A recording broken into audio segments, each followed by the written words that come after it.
Whoop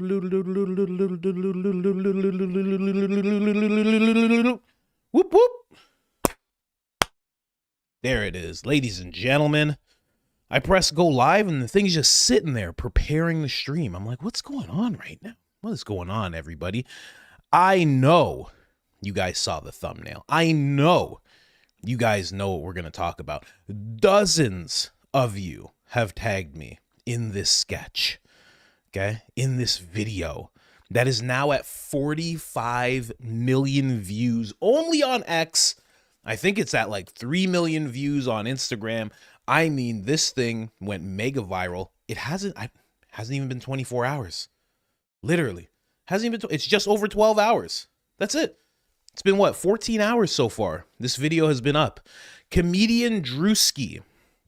If you don't know Druski, ladies and gentlemen, he is a comedian. He is a young comedian, up and coming guy, very much has established himself, goes after all sorts of people when it comes to the sketches that he does. He is Dave Chappelle level with how he decides to do his white face material. And I will show you some of that after, but we have to go right in because he decided that he was going to talk about Erica Kirk. This is his Erica Kirk sketch. Check this out. Get on your feet, boy!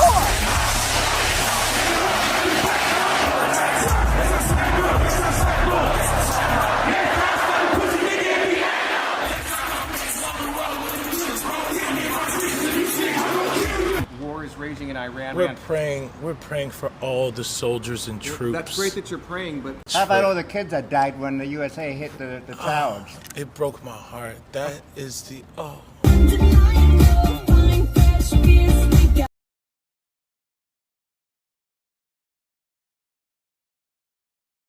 What ways have you grown closer to Jesus? I serve a righteous God.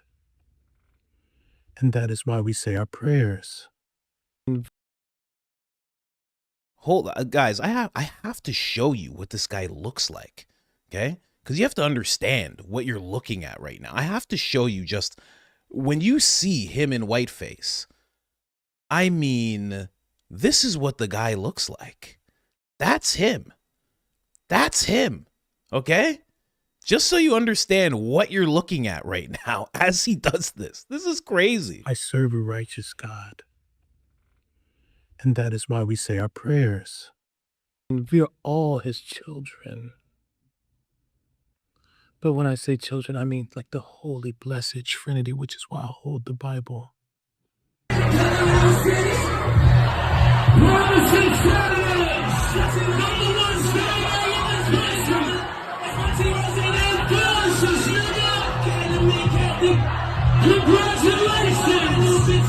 Sweet cream foam chai ice matcha. okay. And Bella will have all organic pop cup. Organic. Yes, everything organic. Oh, say does that star spangled banner yet wave o'er the land of the free? 4, 3, 7. Oh, Hannah, you good? 4, 3, 2. Hold your chest lifted. We're gonna lift. We have to protect all men in America, especially all white men in America. Those are the boys that we care about in this country. America is built on their backs. Yes, because they are the ones who mattered most. Just crazy. Now, a lot of people don't understand. This is not just like a comedian did this. This is broken into a different sphere. This is now entering into Gen Z territory. Well, who are the people that are younger? What is it called? Gen Alpha or something like that? This is entering into a young demographic now. It went from Gen X being like, what's with Erica? And then it was like the millennials, Gen Z, now Gen Alpha. this is going crazy. A lot of people are saying it is over for Turning Point because of this. Again, this is what he looks like. I mean, this guy put in contact lenses. I mean, it's just the attention to detail is out of control. Look what this guy did with his face. I mean, it's crazy. It's so crazy and so on point. And now everybody's going to start seeing it more and more. In terms of like PR, you know, when Charlie hit South Park, it was like, this is amazing. He said it was like a cultural victory. That's what he was talking about. Turning Point can consider it that. But this is not like Charlie getting on South Park. Getting on South Park is an honor. Getting roasted by Druski is not an honor. It is not an honor. He didn't mean it to be an honor whatsoever. This is bad, okay? Druski also known to do quite a bit of whiteface. He doesn't care what people think of it. That's yes, you're right. That is also him. I'm just like, he's just out of control. Completely out of control. Now, of course, Druski's he's a comedian. So yes, he's making fun of Erica, but it's not like, this is what he does. You know, this is how he does it. So people are going to be mad, right? You're going to see all the Turning Point pastors activate. Druski will be thrown into the, no, he didn't shave. Someone asked if he shaved. No, he did not shave. He put the same way you, with your hair, you would put like a bald cap on. He put a bald cap on his face. I mean, just wild, absolutely wild. And yeah. And on top of that, when it comes to the young people, it's entered into the young people sphere. We'll just call it that, right? Gen Z, Gen Y, Alpha, whatever, you know, those kids. And it's entered into the black sphere. Now you're going to start seeing some people do some stuff. I'm just saying. I'm not saying it wasn't there before, but Druski bringing it in like that, the way he just did, oh my gosh, it's a real problem, you know? And he's going to get, like I was saying, he's going to get thrown into the purely evil, terrible category, dastardly, all of that stuff is going to get thrown at him now. And I can tell you something, he's not going to care. He's not even going to care. He didn't even put this on YouTube. He just put this on X. Just like, you know what I mean? X doesn't even pay that much. Threw it on Instagram. He hasn't even posted it on YouTube. It's crazy. Look at that. We are at 45 million views. That is crazy. When I first turned on my computer at 8 a.m., it was at 37 million views. This is crazy. It's absolutely crazy. And hopefully Turning Point gets the hint and they do hire Candace for PR, because if they don't, this is it. The face is just so crazy. Go through some reactions here. So many people. Somebody was providing context. In case you didn't know, in case you just thought it was a funny part, Erica actually did say that in front of, with a black person behind her. So you can check that out here. A young white male man. Don't ever let anyone talk down to you. We need strong men out there. Right. That was like literally, you can see there's a black kid holding a sign just right back there. So, you know. Don't let anyone disenfranchise you because you're a young man, especially a young white male man. Shout out to all the mailmen out there. Somebody said this might be the end of Erica Kirk as the face of Turning Point.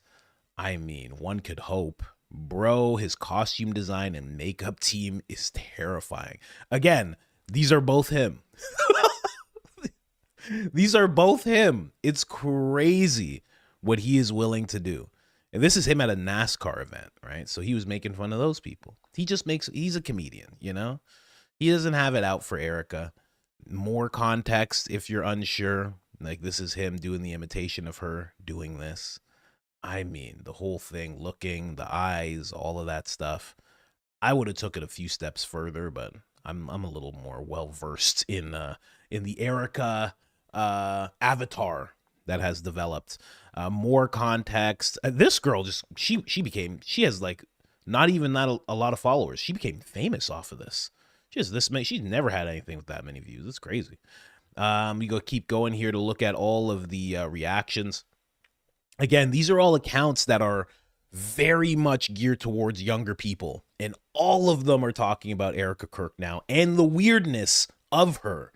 This is not, listen, again, Turning Point can spin it into a good thing. They can say it's a good thing. They can embrace it and like it, but I don't think they're going to. I don't think they're going to, because Charlie decided that he liked the South Park imitation of him, right? Charlie was younger than me, so of course he grew up on South Park when he was a kid. Erica Kirk did not grow up on Druski, okay? Druski's a new comedian. He's been relevant for like maybe 8 years. So she's not going to like this. And believe you me, she wasn't watching Druski before. Not the kind of content that he does. So he said, no way this is Druski. I mean, it's crazy what he does with his face. Again, the only reason I show this is because this is a young person's account. Just a MF for tweeting. Like, this is a very, like, a lot of young people gravitate towards this account, Juju. Didi has got a podcast, said, bro, it's over for TPUSA. I mean, listen. I don't want to say it's over for him. I don't want to, celebrate if it is over for them. But I know that this is hilarious. That's one thing I can tell you. Druski's numbers on this skit are god dang nuclear. I mean, it's wild. This guy posting this alone got him 1.3 million views. So we're talking about a video in terms of like impressions and views from everybody. Sabby Sabs even goes in there a little bit. I mean, we're talking about near 100 million views right now. I mean, this sketch is almost at as many views as Turning Point claimed their halftime show got. I mean, it's entering other galaxies, 49 quintillion views. It's getting up there. Sabby Sab says the facial expression, just in case you didn't understand. I mean, he's very on point. Very on point. And he doesn't just focus on white people. He did a whole breakdown, a crazy sketch video about black pastors and how they rip people off and stuff. It was crazy what he did. And again, always so on point. Just incredible with what he does. Somebody else said, let us know where the lie is at. Erica. Someone said Sabby's wants to be on the podcast. Tell Sabby's she can be on the podcast right away. I might start interviewing people on Fridays. I might start doing that. I think I'm going to interview Sam Parker this Friday. So let her know if you guys are watchers of her. Say it in her chat next time she's live. Erica, or maybe I'll just message her. Erica has been a PR nightmare for Turning Point. This sketch from Druski confirms it. She's becoming the laughingstock of the entire internet. Yeah, it's happening.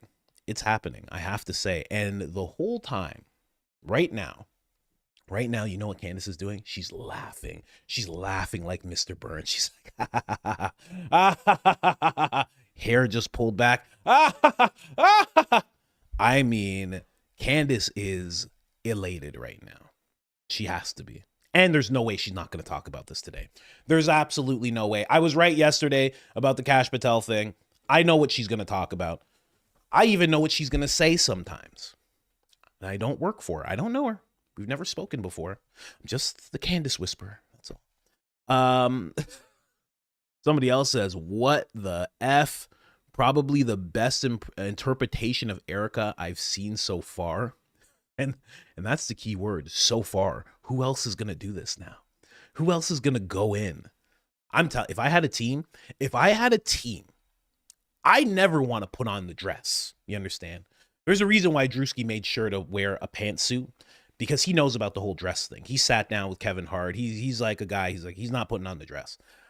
But if I had a team that would get me a blonde wig and put me in position, no baby oil position, just saying in a position to shoot something like this, I would definitely do it. I would 100% do it. Why not? Why not? And of course, The pastors have already started, ladies and gentlemen. They are already pissed. Druski's disgusting skit mocking Charlie Kirk's grieving widow Erica is peak demonic comedy.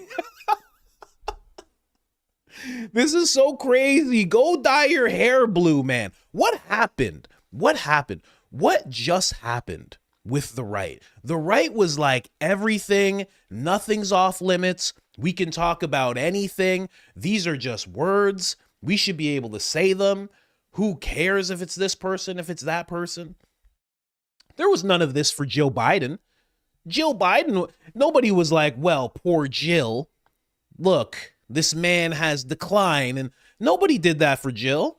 Everybody was like, screw her. She's not even a doctor. You can't walk up the stairs. What happened? What happened? I thought we laughed at stuff like this. I consider myself on the right. You know? I don't get it.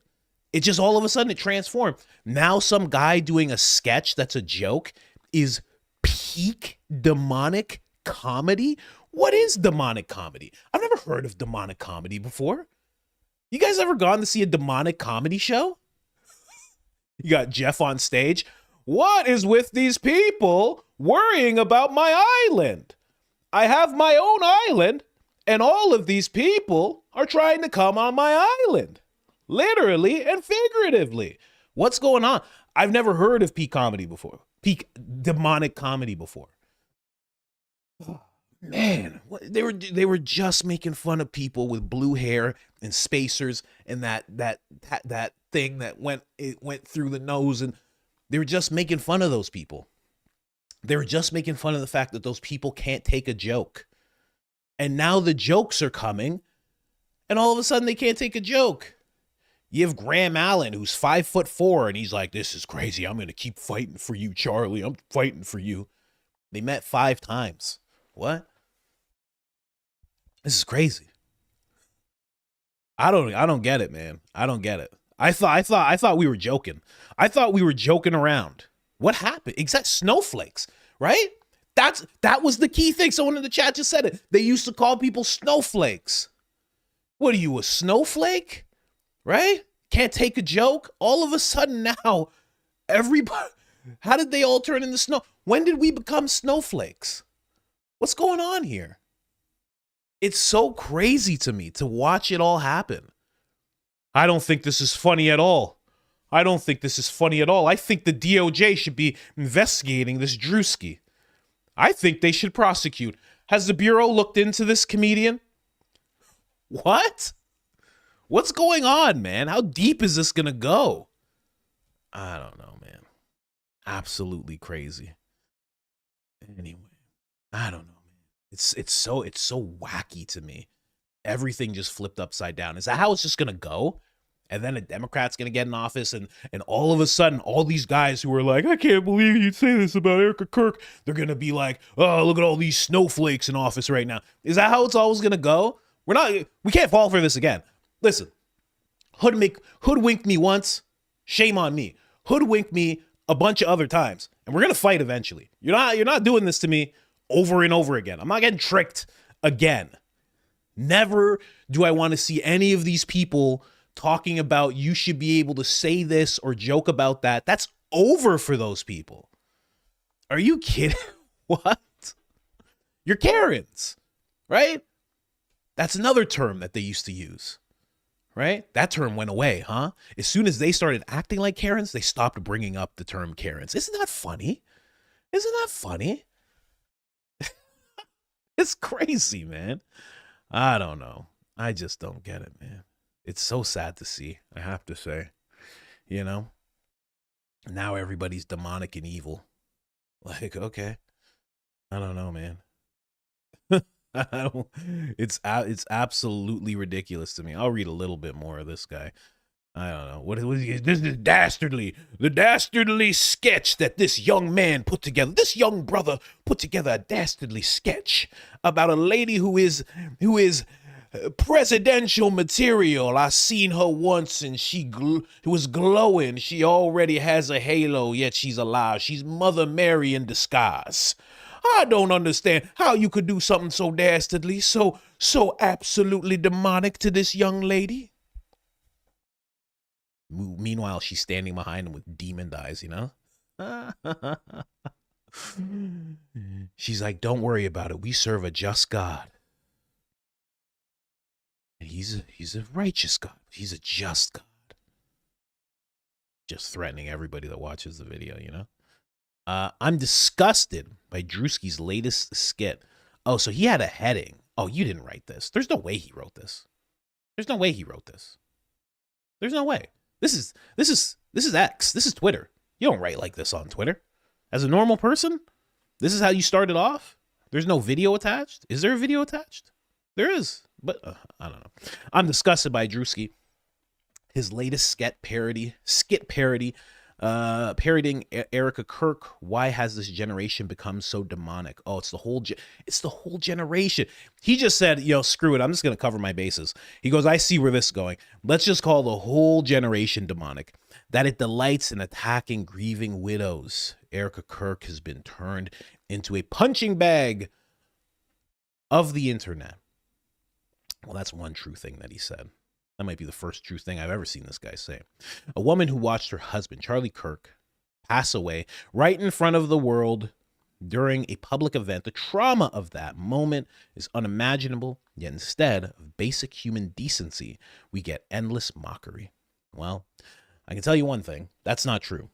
There was a lot of decency for a long time, and the decency wore off as she got in front of the camera more and more. That's what happened. Everybody knows. I don't have to explain this to you guys. As she got in front of the camera more and more, the decency started to wear off. Candace was one of the most decent people to her. One of the most, right? I just didn't know what to think of it. You know, I was just like, well, she's throwing up satanic hand signs. Okay. Maybe she just, maybe she's confused. Maybe she just is a Led Zeppelin fan. That's all. It's rock and roll. I don't know. You know what I mean? But Candace was very, very nice. Oh, he even brings up Candace. Surprise, surprise. First, Candace Owens, with her nonstop attacks and investigative series, questioning everything from Erica's grief to her character. Now Druski, hiding behind comedy. This is incredible. Hiding behind comedy. This is exactly, I've listened to hours of Joe Rogan talking about how the left thinks that that hiding behind comedy is wrong and how ridiculous that is. You know? There is no left and right anymore. It's just a bunch of guys. It's just a bunch of guys with no integrity hanging out, figuring out who's going to pay them to tweet what. That's all there is now. There's no left and right. There's no conservatives. There's no liberals. There's no Republicans. There's no Democrats. It's all gone. It's just a bunch of guys who are like, who's going to pay me to say what? Pepsi, Coke, it all tastes the same. Which one's paying me more? That's it. That's all there is now. That's all there is. And that's how it's just going to be. There's no third party that's going to step in because they'll do the same thing. The third party will walk in and be like, what's going on, guys? They'll be like, oh, we're just the guys with no integrity. We don't care about anything, actually. Why? Well, there's certain people who pay us to say certain things. And the third party is going to be like, we can get paid to say certain things? Yeah, of course. Come on in here, man. And that's it. That's how it's always going to be. Libertarians, everybody. As soon as you get the spotlight, you're just getting paid to say whatever you got to say. You're getting dipped in baby oil. You're standing in the center of pentagrams. You're letting demons inside of you. Literally and figuratively and spiritually. Anyway. Let's get back to this. I kind of detoured there. Sorry. Now Druski's hiding behind comedy and drag makeup, a wig, and exaggerated conservative woman tropes. Takes his shots in a sketch that's blowing up online. He's not even subtle. It's clearly aimed at her style, her mannerisms, and her role at Turning Point USA. Call it satire all you want, but when did piling on a widow who lost the love of her life become peak entertainment? Oh, I'm surprised he didn't say peak demonic entertainment. That was a clear opportunity to say that. I'm not reading any more of that. I already read 13 chapters of Kash Patel's Girlfriend yesterday. I'm not reading all of that. This is getting ridiculous now. Anyway, hope you guys are having a good morning. Okay. I'm glad to see everybody. Okay.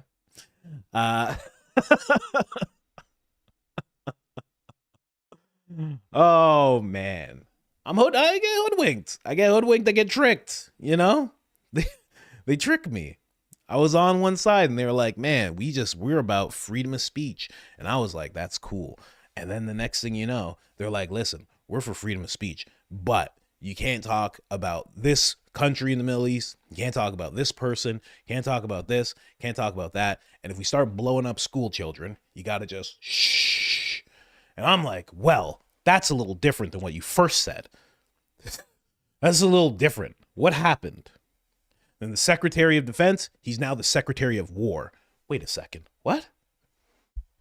They got me, you know? Anyways, guys, what else is going on today? I think that's the clip, Lance. You know, just that's the clip. Let's leave it there.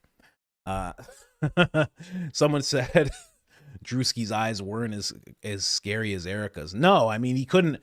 There's only so much. What he should have done instead of blue eyes, he should have went with just straight white eyes, like evil looking eyes. Not to say that her eyes are evil looking. Just if you want to parody her properly with the comedic sense in mind, that would have been the way to go, you know, or straight, just red, just like all red, you know, like that. Should have picked something like that. You know, I can't wait to do more stuff, guys. You have no idea. I can't wait to get deeper into comedy. I can't wait. Okay, you think I'm deep into it now? Oh, you think I'm deep into it now? You just wait, guys. Anyway, really quick, you know, Lance, I didn't know. Lance is like, oh, I got 1,000 subscribers. I was like, Lance, you don't have 1,000 subscribers? I got Mark 3,000 subscribers. This is Louisiana Lance, ladies and gentlemen. Louisiana Lance has a YouTube channel. Check it out. A lot of songs on there. I don't know if I'm supposed to say anything, but I'll ask for forgiveness if I'm not. But they have a record label. Okay? Lance Fleet, they have a record label now. Okay? And they own it. It's pretty actually insane, crazy, amazing. So, there you go. All of these hits that you're hearing, Hold Please, things of that nature, they're making them all there, as you can see, right?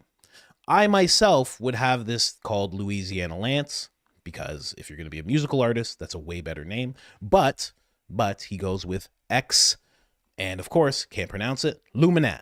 Luminat? X Luminat? There you go. That is Lance, ladies and gentlemen. Please hit that subscribe button. Lance Harrison, the official channel of Lance Henderson. There you go. Thank you so much. Shout out to Lance. Let's keep going here. Now, I mean, this is happening, right? I should add that all this is happening to Erica because of stuff like this. Like, check this out. I don't know how. Check out. Just watch her. You know what? In fact, forget Glenn Beck. Glenn Beck. You know what Glenn Beck is? You know what I realized? The left has, CNN has Van Jones. Van Jones will cry schnot bubbles anytime someone gets elected that he doesn't like. He'll just start crying schnot bubbles. He's wiping his face. He's like, oh my God, I can't believe this. What am I going to tell my children? That's what he always does. Glenn Beck is the equivalent on the conservative side of things. Constantly crying. I'm gonna show you him just about to tear up while Erica is just stone-faced. And then we'll move on. We'll just zoom in on Erica. How you handle this, Eric? I don't know how to be dragged into, you were involved in the death and all this crazy, evil stuff. Oh, it's sick. God bless you. Trying to muster up tears. Anyway, Glenn Jones, whatever you want to call yourself. Let's keep going. Watch the face. Sick. God bless you. It is. My family means everything to me. Turning Point USA has always been in our life and has always been so good to Charlie, and Charlie was good to his team. Everyone loved Charlie. Yeah. I get that. Everyone wants an answer to this evil. And sometimes the answer is very clear Yeah. The truth You know, is very clear. Are you worried? Well, and one question, and then we'll go into what the real answer is. You concerned about his assassin is in court today. Are you concerned about being able to have a jury that's not been tainted? No, it's a real thing, Glenn, and you get this. A lot of people don't, and I think that we need to do a better job of educating our citizens about our courts. Turning Point USA has always been in our life and has always been so good to Charlie, and Charlie was good to his team. Everyone loved Charlie. Wow. That seems weird. I don't know about anybody else. That seems odd to me. Just the way she's bringing up Charlie there. Not that the Turning Point's been good to them, but it's been good to Charlie. You know? It's been good to Charlie. You know? Very, very odd, I think. That's just me. The whole thing. Did she say the children part here? Let me see this. Hold on. I have to see this. It is. My family means everything. God bless. Look at the face. Hold on. I got to zoom in on this. Look at her face as she says, I'm making the screen massive right now. Let me just make this massive. Okay. It's exhibit A of why Druski did this. Okay. This is why people are making sketches. This is why Erika Kirk on X exists. Okay. This is exactly why. Bless you. It is. My family means everything to me. That weird little, look at that. Like that's as she's saying, my family means everything to me. It's very odd. Very odd. Very odd very odd look to have as you're saying something like that. Yeah. Glenn Beck on the other side. Oh, man. Oh, jeez. That is why Druski and probably soon to be others are talking about things like this and making these, someone said EK Ultra. That is very smart. The baby just tried to get in here. The baby's like, like a horror movie. That is a funny thing to say. EK Ultra. I just might have to use that from now on. I think someone just came up with something in the chat. Thank you so much. Beautiful. Some people say it's Botox as well. I don't think so. You know why? Because when you watch her in the memorial, I mean, unless she just got like a fresh batch or something, I don't know. But when you watch her in the memorial and she says, I forgive him, you can see there's like a lot of wrinkles in the forehead. I know how to look out for that stuff now, okay? I got a wife. I watch Real Housewives. I know what to look for now, you know? But anyway, that, you know what? I don't know. I don't know, Lance. They're both the clip. I don't know. There's one clip that you have there where it's just Druski, and then another clip there, I guess. Anyway, shout out to Lance. Louisiana Lance. That's what I like to call him. Anyway, Candace has a back and forth with, what's his name? Let me see. Oh, yeah, I made the screen absolutely massive. Well, I can't have that anymore. Sorry about that, guys. What's his name? Walicki? Is that how you actually say it? I think that's actually how you say his name. Walicki. Very interesting name. Woolly Lick. Woolly Lick, as he is known by the channel, friend of the show. And he has a back and forth with Candace as he says some things that Candace deems untrue, and you might as well after you hear them. He says, Candace just responded after I exposed Joe Kent for being the one who leaked the viral screenshots to her. Now, he didn't actually do this. This is just something that he's saying. He didn't actually confirm it. He says that he verified. There's no way for him to verify unless there's another leaker, right? I guess there's a bad leaker and a good leaker. I don't know. In classic fashion, she, in classic Candace fashion, she accidentally admitted even more of the truth. I'll show you guys that in a second. Not only had they not known each other before, Joe Kent, while acting as the head of counterterrorism, actively sought her out to push the narrative that, well, that is so funny. Joe Kent sought her out to push the narrative that that place was behind what happened to Charlie. You don't need to seek Candace out for that. You just got to sit back and wait. Candace is going to do that regardless. You don't need to be like, hey, Candace, have you ever heard of this place? There's this place in the Middle East. She's going to be like, oh, I'm way ahead of you. That's why I converted to being Catholic, actually. Listen, I can tell you all sorts of things about that place. You know what I mean? You don't need Candace. You don't need Joe Kent to tell Candace, hey, you should look into this place. It's in the Middle East. It's small, does a lot of damage a lot of the time. Do you know what place I'm talking about? Like Candace is going to be like, I'm unsure. What place is that you're talking about? Oh, let me tell you about this place. You never heard of this place before? You know? Of course they weren't. Which the entire grift of these clickbait seeking conspiracy theory pushers like Joe, Candace, and Tucker. I wish I could say I'm surprised. You know, this is where it gets really old. You're saying Joe Kent is a clickbaiter. The guy just kind of got online.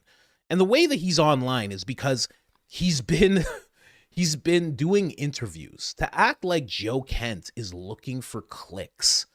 The guy doesn't have to look for clicks. And let me tell you something. The agency isn't going to look at him and say, oh, we can't work with that guy anymore. He can go work with the agency if he wants. He could go work in some other department. He could go work. Maybe not with this admin. Maybe not in that regard, White House regard. But there's a whole bunch of things that he can do and just work on. He doesn't need clicks. He doesn't need a book deal. He doesn't need all of that. And he's probably pretty good from what he's gone through with his 11 actual deployments and his wife passing away due to war. You know what I mean? He's pretty good. You just can't throw everybody into clickbait. See, everybody who makes a video that's counter to what you want or like is clickbaiting. You notice how I've never called Graham a clickbaiter? I've never called Gary. I've never said Gary's doing this for clicks. It's because they don't get any. But also I wouldn't do that. I wouldn't do that. This doesn't make sense. I'm not doing that. I'm not calling somebody clickbaiter because they make a video. Like, we make videos, guys. Sorry. Like, even you're making a video. We could say you're using Candace's name because you want clicks. Look how many views he got. Look at this. Look how many views he got. You got almost 1 million views. We could just say this is for clicks.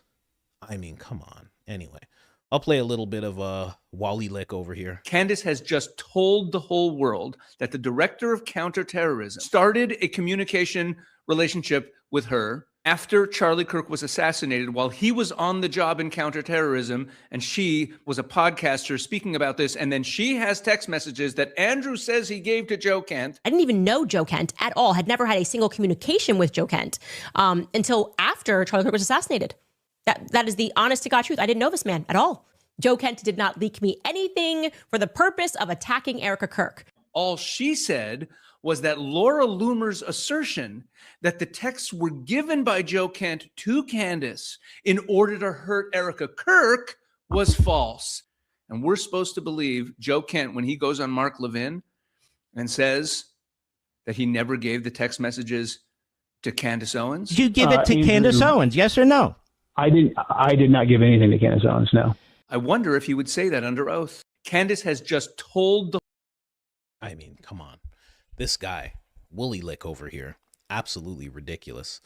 And again, I've already tackled this whole thing of her responding to what Larry Loomer was saying. I've already tackled that whole thing. She's just stating back verbatim what Larry, aka Jigsaw, actually said. That's it. That's all it was. But they have to dig it deeper. But they have to dig it deeper. I don't know why that's making me laugh so much. Get off the screen, Woolly Lick. Come on. What did Candace say? Candace responds to Woolly Lick here. She says, this is completely untrue. And if you'd like to come on my show and discuss it further, you are welcome. I love me a rabbi that lies. Truth is undefeated. And again, I've said this before. I have to say it again. Like, you watch out. Okay. She's being very nice, right? Don't do it. For your sake, Woolly Lick, don't get on that podcast. She's being very nice right here. That's how they do. Just be careful. Be careful. Notice profile picture is always in battle bun position. Just be careful, Willie Lick. Don't think that you can do this type of thing. Candace then goes off further, and she says this: another day, another liar. I would like to publicly offer to host Woolicky on my show tomorrow. Truth doesn't fear lies, and you are lying about Joe Kent leaking to me and harming Turning Point USA and Erica. For extra clarity, no, Joe Kent was absolutely not my source at the White House. You guys are angry the message got released, so you are trying to smear him. If you weren't guilty, you wouldn't have denied the messages exist in the first place. That's very true. And you have to think about Candace when it comes to the White House. Candace has been around for a long time. You have to also think, Charlie was one of the top advisors. How do we know? I'm not saying Charlie was the leaker, but how do you know Charlie wouldn't give her information? How do you know that they haven't had conversations about what Charlie would talk about when he was in the White House? How does anybody know? Maybe those are messages she doesn't want to show. Maybe she doesn't want to show Charlie in that light, right? I mean, I'm just saying, she's been around for a long time. There's a lot of positions within admin that just don't go away. You don't just evaporate because someone else comes in office. You kind of stay in your position. So you have no idea. You have no clue who her leak could be. To think it's just Joe Kent off rip is kind of silly. There's many people. We have no idea who loves Candace and who doesn't. You have no clue, right? It could be Caroline for all you know. People don't know. It could be JD for all anybody knows. You have no way of possibly knowing who's giving her information at the White House.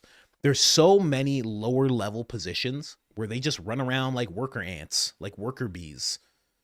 It could just be one of them.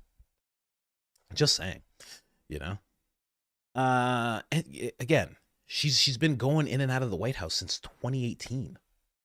She probably made some friends. Despite people saying she's evil and demonic, a lot of people actually say she's pretty sweet and nice to be around. So you were simply angry that those messages represent the moment people realized Charlie's views did shift on that place right there. You have no one to be angry with but yourself for lying. Let's make it happen. Come on the show tomorrow and ask away about Joe Kent. What a terrifying, to me, that's a terrifying invitation. I'd be like, no. Even right now, as she's like, oh, I like your show, Coach Colin. You make us laugh. You bring laughter. If she was like, you should come on my show, I'd be like, I don't know. I'm actually, I don't know if I can actually. Sorry. I just, maybe at some point, terrified. You don't know what's going to happen. You have no idea what's going to happen. But she's a nice lady. I'm sure she'd be nice to me. But I'd be interviewing her, obviously.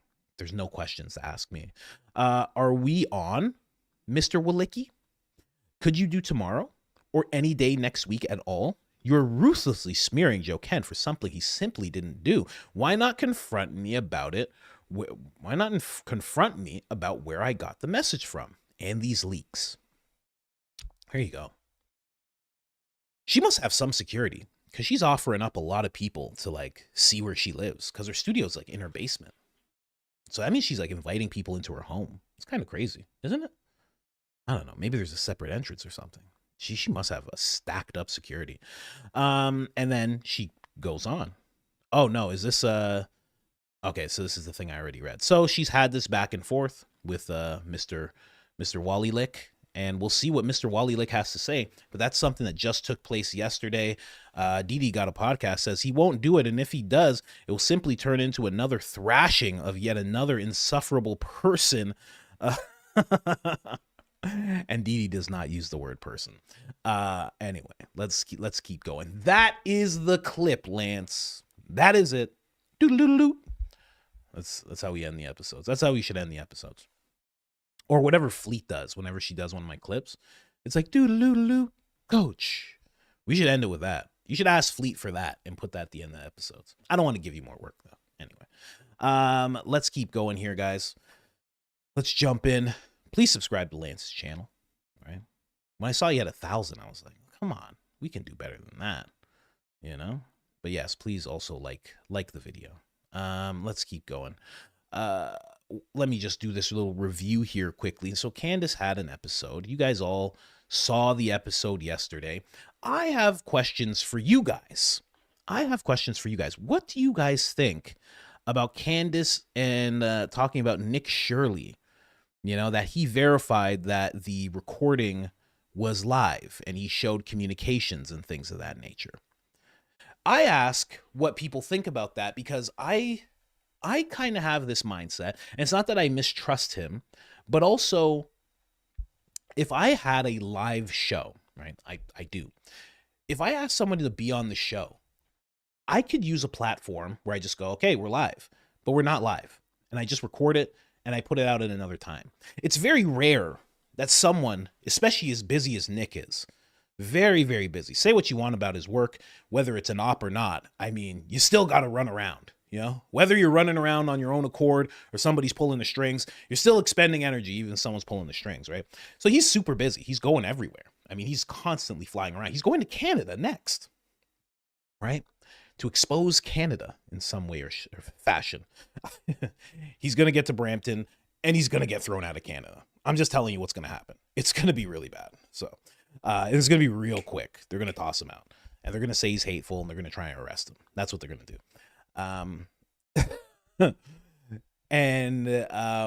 So he's really busy. I don't see him being the type of person to be like, oh, we're live. Let me check my phone to see if we're actually live. He probably just shows up and says, okay, we're live. All right. And then does the interview with Andrew. How would he actually know that he was live? Like I know he verified it to Candace and Candace is saying, yes, he verified it, but how would he actually know? I don't think you could know that, Brampton is India. It's India with a little sprinkle of Pakistan. It's like a little bit of both, you know? But yeah, I don't see how Nick would actually know particularly. So he's saying he showed the communications. So the communications would be, because she didn't actually show them, communications would be Andrew saying, or someone from Turning Point saying, hey, we're going to go live at this time. You need to be here. We're going to do this. Send a link or don't send a link. You know, all that little logistics. And then he would just sit down, do the interview. I doubt after the interview's done, he's like, oh, let's see what this looked like. Let's see the chat. I doubt he's doing any of that. So how would he actually know that it was live? How could he actually verify that? And like I said yesterday, right?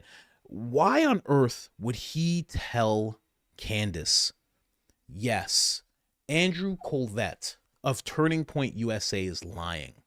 They're lying to you, Candace. Just wanted to let you know. I know a lot of people think Nick is super innocent, but I also think, like Benny Johnson, he's like a company man.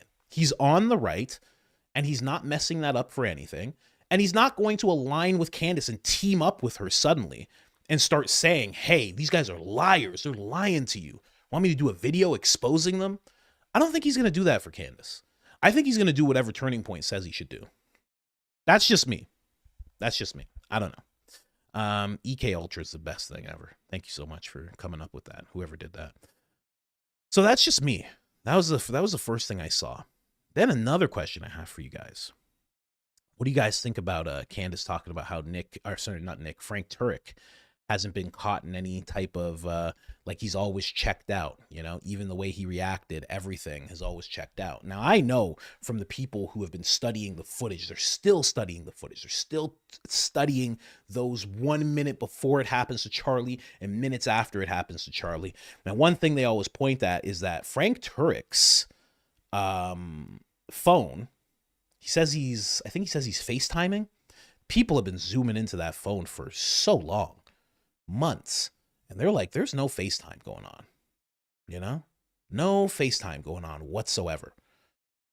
So like, that's one thing when it comes to Frank. He also said that he's performing CPR on Charlie, but also we know that Rick Coulter, you know, brown shirt guy, he's in the car. We know that Brian Harpole with the mints. We know that he's in the car. We know there's a driver and that there's another person, I believe. And then Frank gets into the back, like through the trunk. That's how he gets in. I've already talked about this on the show. It's really hard to say, you know, how do you, especially Frank's a small guy. How do you reach over that seat? Because they're in a pretty big SUV. How do you reach over that seat and you're the person performing CPR? Wouldn't you have to be on top of him?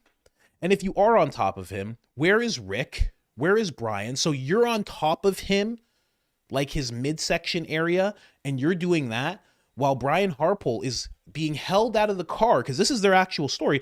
Brian Harpole's the door's open. Brian Harpole's being held, I think by Rick, pretty sure. One of his guys is holding him so he doesn't fall out of the car. But Brian says that he's doing all that he can to stop the clotting. Right? Then we find one clot stopper, I guess you can call it. We find one in there due to Candace's photos, right? And then also, now we have the situation where Frank is saying he's doing CPR, right? Someone's holding Brian, and Brian is at the feet, but he's saying he's the one that's trying to stop the bleeding. And it doesn't even a little bit make sense. So, of course, love Candace, but should look at Frank a little more. Not saying he's a liar, not saying he did anything. I'm just saying when he says he's the one performing CPR, and then he says he's covered in blood, and then there's an actual witness. I covered this months ago. There's an actual witness that saw them all pull up to the hospital, saw a guy get out of the trunk, which is how Frank entered the car, and he's not covered in blood. I think you need to look at Frank a little bit more. That's just what I'm thinking. But yeah, who knows? Maybe she already looked into that witness. Maybe she already saw that witness was a little fugazi or a little odd. I know that witness didn't want to talk with me. Project Constitution actually tried to set that up so I could actually talk to that witness. But then him and the witness got into a fight. I'm not sure why, but it didn't end up happening either way. Maybe she experienced something similar. I don't know. But I don't know. It's really odd. Who closed the trunk? That's another question. Maybe you had a button that you could press and it just closes. Yeah, I know a lot of new cars have that type of thing. But yeah, exactly. Can't do CPR like that. It just wouldn't all exactly. And that's a perfect thing to point out. All at 100 miles per hour. Gun in it. All of that's happening. I don't know.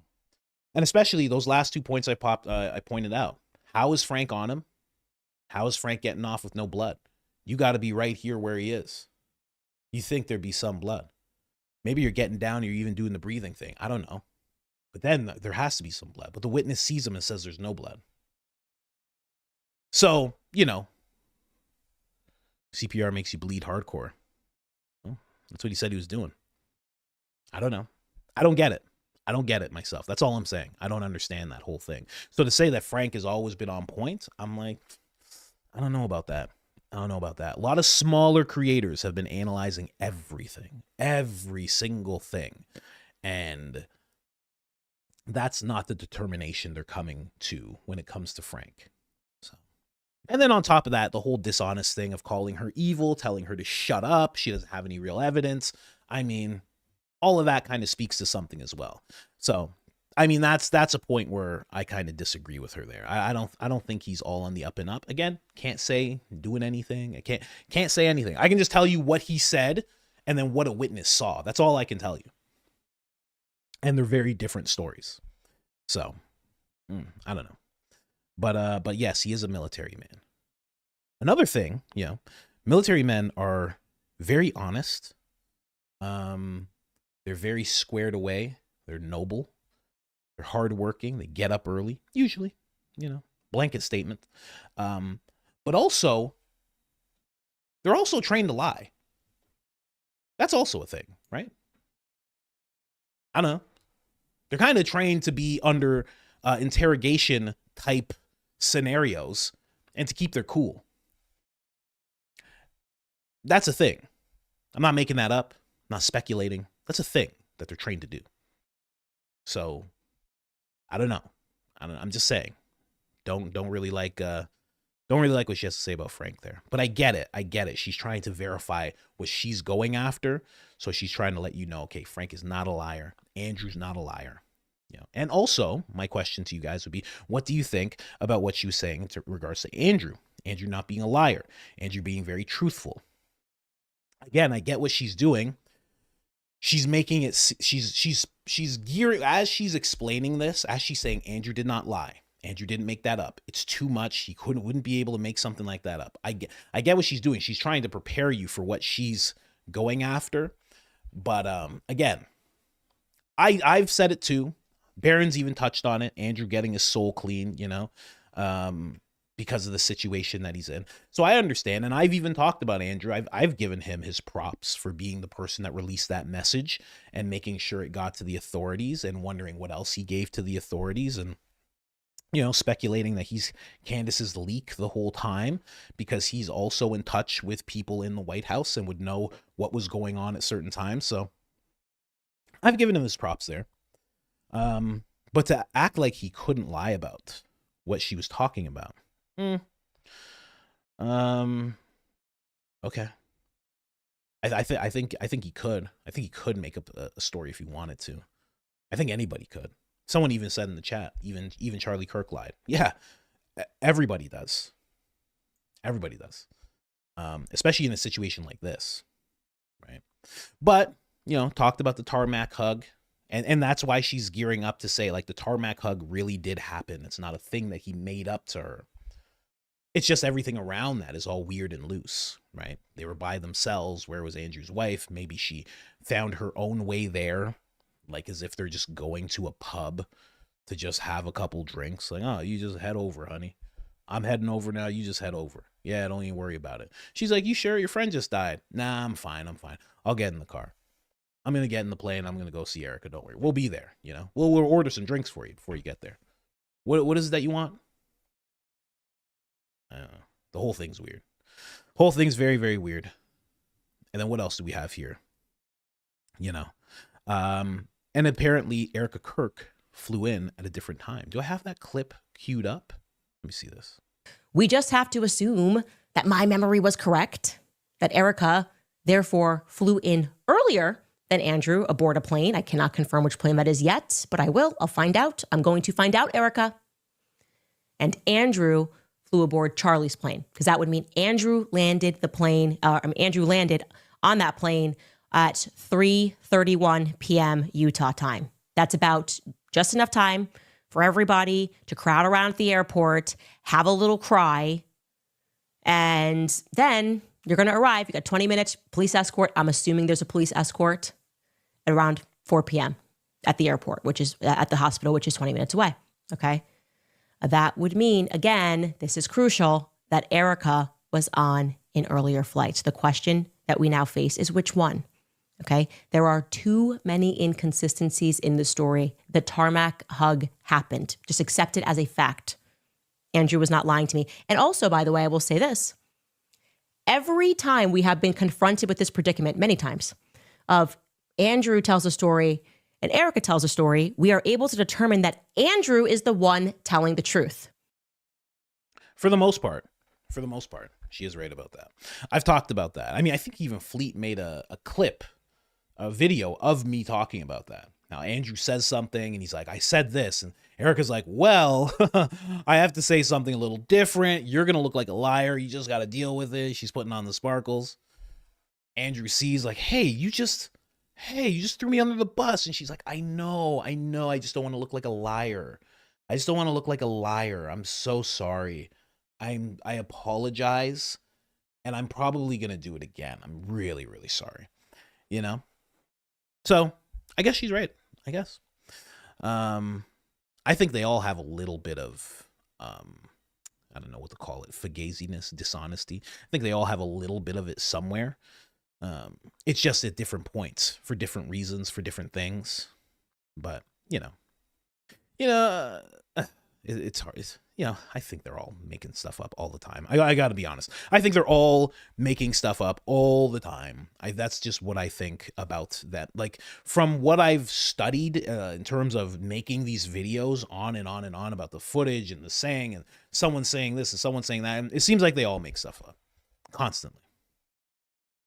You know? She offers them a hat. Yeah, exactly. Everyone thinks I'm a liar because I work for Turning Point, and all I got was this shirt. All I got was this hat. And then he's just wearing the hat. I just got a hat. I really like that you guys enjoyed the whole. I really like that you guys enjoyed that so much. Oh, it was so dumb. It was so dumb. But I love it. I love it. And then she started talking about, I think it's called Hutchington Aircraft. And then she starts talking about that person who's like, I can't confirm or deny whether or not I saw Erica. And then they got all weird. What? I cannot confirm or deny just means I saw her.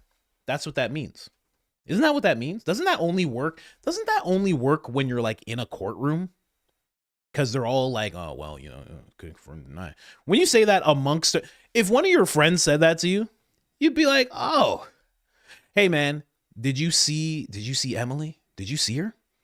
She was like over there. Did you end up seeing her? I can't confirm or deny whether I saw her. I'd be like, oh, you saw her. Did you do what? Like, what do you mean? Just tell me what's going on. Oh, I can't confirm or deny it. What are you talking about? Because let me tell you something. This is what I do. This is what I do. If somebody says, hey, you saw Emily. I know you did. And I didn't. Guess what I do? I deny it. That's right. I go, no, I didn't. Thanks. That's what I say. Whether you're a friend or not, I go, what are you talking about? No, I didn't. Thanks, man. That's what I do. That's just me. That's how I roll. I'm an odd person, though. As you guys know, I'm a little silly from time to time. But that is what I'm going to be doing. If anybody asks me something and I can say no, I go, no. That's what I do. I don't go, I cannot confirm or deny. Okay? So that person saw Erica. That's what I get to. I know Candace doesn't want to quite say that.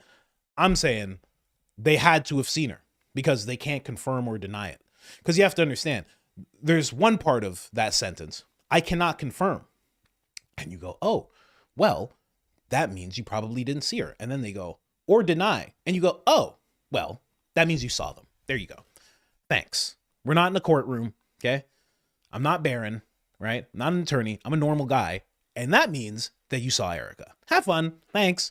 Anyway. Oh, I forgot to play this clip. You know, this is why I was talking about Nick Shirley being like a company man. People are saying this is him getting courted by Adam. Yes, the infamous Adam. Yes, I'm going to warn you guys before Adam gets on the screen. This is Adam bringing Nick to his first dinner of sorts.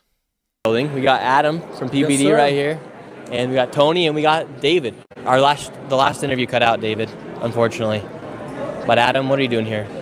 Well, I'm with the great Nick Shirley and the great David Hoke and the great Tony. I mean, this guy's got a Face 4 camera. Oh. Fix him up a little bit. Let's can't have our guy looking like that. Green Beret, thank you for your service, man. What's around here? It's awesome. Are you going to be in the State of the Union today? I'm actually speaking at the State of the Union. Really? President Trump said he wasn't going to make it, so I'm doing it. Me and Nick Shirley. I don't know if that's what the people want. No, that's not what they want, dude. The people want more Nick Shirley, though. Maybe. Not even a maybe. We got more videos coming. You should. So what have you been up to? I saw you were in California. We got another video coming out from California. Here at the State of the Union today. Tomorrow I go somewhere else, and then Friday I'll be somewhere else too. So. Did you hire an editor yet? Not yet. I need to hire one. Shirley and I had a great time. I took you to your first Shabbat. Yeah, Shabbat dinner. I don't do this all that often. We started a small one. Then we went to that ridiculous house. What are your thoughts on that house we went to, by the way? Very nice. Ridiculous. Never been to a Shabbat before. That was interesting. What'd you think? Food was good. Yeah? Food was good. The people were okay? People were nice. Yeah. What does that sound like has happened? Took him to his first what? And then they went to a big house. That house was insane, right? Yeah, food was good. How about the people? Sounds like he met some people. Just saying. Again, I know everybody, he's very innocent. I get it. He's a good guy. I like his content. I've been subscribed to Nick Shirley since he was at 15,000 subscribers. I knew about Nick Shirley very early. But that sounds a little suspect. Just a little bit. Okay? That's all I'm saying in this little Candace recap I have going here. It sounds a little bit, Adam took him to his first Shabbat, and they had a great time, and then they went to an insane house, and then they met some people. What does that sound like? Does he have an editor yet? Also towards my point. Does he have an editor yet? No. Said he was going from this place to this place to this place to this place. How would he know he was live? He wouldn't know. He wouldn't care. He'd be like, let's do this interview. I have 4 other places to go, and I have to edit the videos that I make myself. He had no time. He had no time to verify whether or not he was live. That's just me. That's just me. And yes, I think he was courted in that way. Same way Charlie was when he was young. The same way they tried to do the Candace. The same way I'm sure they've done to Benny. The same way they did to Patrick Bet David. The same way they did to Vinny, I bet. You know what I mean? Just seems that way to me. Anyway. Sounds like the talk, exactly. It sounds like he got the talk. Like, hey, you know, you could kind of help us out. And he's like, yeah, the people want more Nick Shirley. Oh, no, yeah. It's like, he's saying it like as if they had some kind of meeting. They've had some kind of talk. You know? That's me watching it blind with you guys. Here, what else did they say? Yeah. You're like I don't have too many Jewish friends. You might be like my first Jewish friend. Living in Utah, I didn't grow up around any Jews. Well, look at us now. Are we going to film an interview too? Yeah, we can do so. Okay. Well, you want to flip it on this for a second? Sure. Come on. Let's run it. Shabbat. What was Shabbat? Shabbat. What is it? Shabbat's just. What does it mean? Yeah. Shabbat in Miami. We went. We did. We're going to live. We had a good time. This guy doesn't drink. He doesn't party. He doesn't smoke. He doesn't, interact with the ladies. He's class act. Right interact with the ladies, just not at the club. Oh man, couldn't get any blackmail on him. Just got to offer him money, I guess, right? That's how that goes. Maybe he didn't take to it. Maybe he said, "Hey, can't get me. Can't get me. Not drinking that. Not doing that. Not doing." Maybe they couldn't get him. But it sounds like he's been pulled in. Anyway, that's my thoughts on Nick. And then we have Candace here at 47 minutes. I found this to be very interesting. And this is like one of the parts that I think a lot of people aren't focused on because it's always at the comments. Some people check out by the time that she gets to the comments. But I found this very, very interesting. All right, you guys, top comment from last episode. We have from Cece, if I am killed, don't send the cops, send Candace. I got you. I will be there if that happens. I will investigate. Also, Sarah writes, they are investigating Joe Kent harder than they investigated Charlie's murder. Yeah, I am telling you, we are watching Cash's revenge. Like, he's angry. It's so obvious that he's angry. Andrew Colvet's angry. Erica is angry. I forgot to mention this. It came to me actually last night. When I met up with Erica, she brought up Joe Kent, and I was so confused. I need to get my notes from when we sat down, but she was asking me about, if I recall correctly, this was a part of the conversation where we were discussing the hospital that day. And Andrew was the one who had called me and said that, like, there was attacks against me, or like there was threats against me and Tucker Carlson. And for some reason, Erica thought that was Joe Kent. And she kept asking about Joe Kent. And I was like, I don't know what you're talking about. Like, I genuinely was telling her, I was like, I don't know what you're talking about. I don't know why you're bringing up Joe Kent. And she was like, well, was he your source at the hospital? And I said, no. Andrew Colvet was. And then she said, oh, because there's some guy, and she mentioned Joe Kent. So Joe Kent has been on her mind for a long time, and I don't know why that is. I don't know why she got to Joe Kent, and I didn't push too hard on that. I was like, no, I didn't. Obviously, when all this happened, I didn't know who Joe Kent was. And I know that him and Cash are clashing or whatever it is. But she mentioned Joe Kent to me, and she thought that he was my source at the hospital, and it wasn't. It was Andrew Colvet. Yeah, anyways, just sharing that random fact that came into my head. And I forgot the name that she said that she thought was giving Joe information. And she thought somebody who I'd never heard of was giving Joe information and that Joe was giving me that information. And I just told her, no, I don't know what you're talking about, which was true. So that I find very interesting, that Erica was already thinking about Joe Kent. She was already thinking Joe Kent is some kind of issue. She was thinking, okay, get this. She was thinking Joe Kent was a leaker. That's what she's presuming to Candace, as Candace explains this. And now everyone thinks Joe Kent is a leaker. Well, that's weird. But we also have to understand that what's happening with Joe right now has nothing to do with Turning Point. Maybe the same way that we were supposed to understand that Gary from Paramount Tactical didn't have any intersecting with Turning Point until he made that Shemp curly-like blunder and showed his text messages when he wasn't supposed to. He was supposed to just tell the alibi. That was it. But he showed that he actually has connection. He's getting text messages and everything like that. Someone said I froze? No, I didn't. Oh, I did. I dropped a bunch of frames. Oh, your boy's frozen. Can you hear me, though? Can you hear me, though? Can you hear me? Can you hear me? Somebody just put an icicle. That's ridiculous. Just as I bring this up, huh? Coach, don't move. Okay, so I'm not muted, but you can hear me. So we've had this happen before. Somebody told me what to do the last time we had this happen, ladies and gentlemen. They gave me proper instruction the first time that this happened. They told me to deactivate and reactivate, and I came right back. Oh my goodness, ladies and gentlemen. Whoever gave me that fix, you just came in handy today, good sir. But you guys did hear me when I was saying what I was saying. So it does seem like Erica, or well, I shouldn't even say Erica. It's very interesting that she has this notion that she got from somewhere. Who knows where she got that information from that she was presenting to Candace?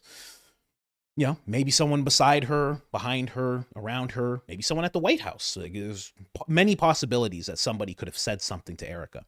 But somehow, months later, now that's the narrative coming through. Kind of weird. Kind of weird, in my opinion. So the narrative that's happening right now, Erica was introducing months ago. Because when did Candace meet with Erica? When did Candace meet with Erica? How long ago was that?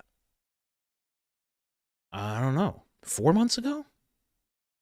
Anyway. Very weird. Very, very weird. So that is the thing that stood up. That is the thing that stood out to me the most. That right there. So anyway, who knows? Coach Coleman strikes again. I didn't do it.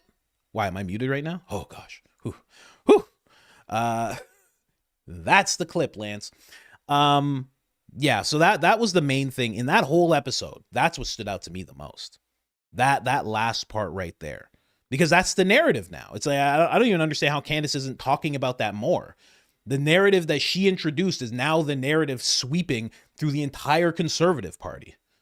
To the point where this guy's now getting investigated and could be prosecuted by the DOJ. I don't know, man. Kind of wild in my opinion. Let's keep going here though. Let's switch it up. Somebody wanted to hear my thoughts on this. We'll take a look at it, right? The screen's kind of big. Someone said, I can't wait to hear your take on this nonsense. They're saying she was emotionless. When Candace's memorial post is so heartfelt and touching, and she was quite emotional. And then we go to Gary, the unofficial or official Shemp. The curly, my correction. 15 days after losing her best friend. What stage of grief is this? This is when Candace posted a picture that she was off fishing, that she took time off of the podcast because she had to readjust. And let me tell you something. This, what Gary's doing here, doesn't compare to that. I mean, you can show whatever picture of Candace you want. It ain't nothing like this. I mean, it ain't nothing like that. You can say whatever you want. Oh, well, she held a fish and I saw a smile on her face. Listen, it's not going to compare to what this is. This thing's at like 55 million views now. You can try all you want. You got Gary on your team. It's the sorriest team member you could possibly have on your team. He's not doing anything for your team right now. Showed a picture of Candace with a fish in her hand. That's not enough. Look at this. Since we've been talking, how long I've been talking? This thing's at 55 million views now. What are we talking about? It's like 10 million views in an hour. What? Come on now. This is your thing? Well, she had a fish in her hand. I saw her. This is 15 days after.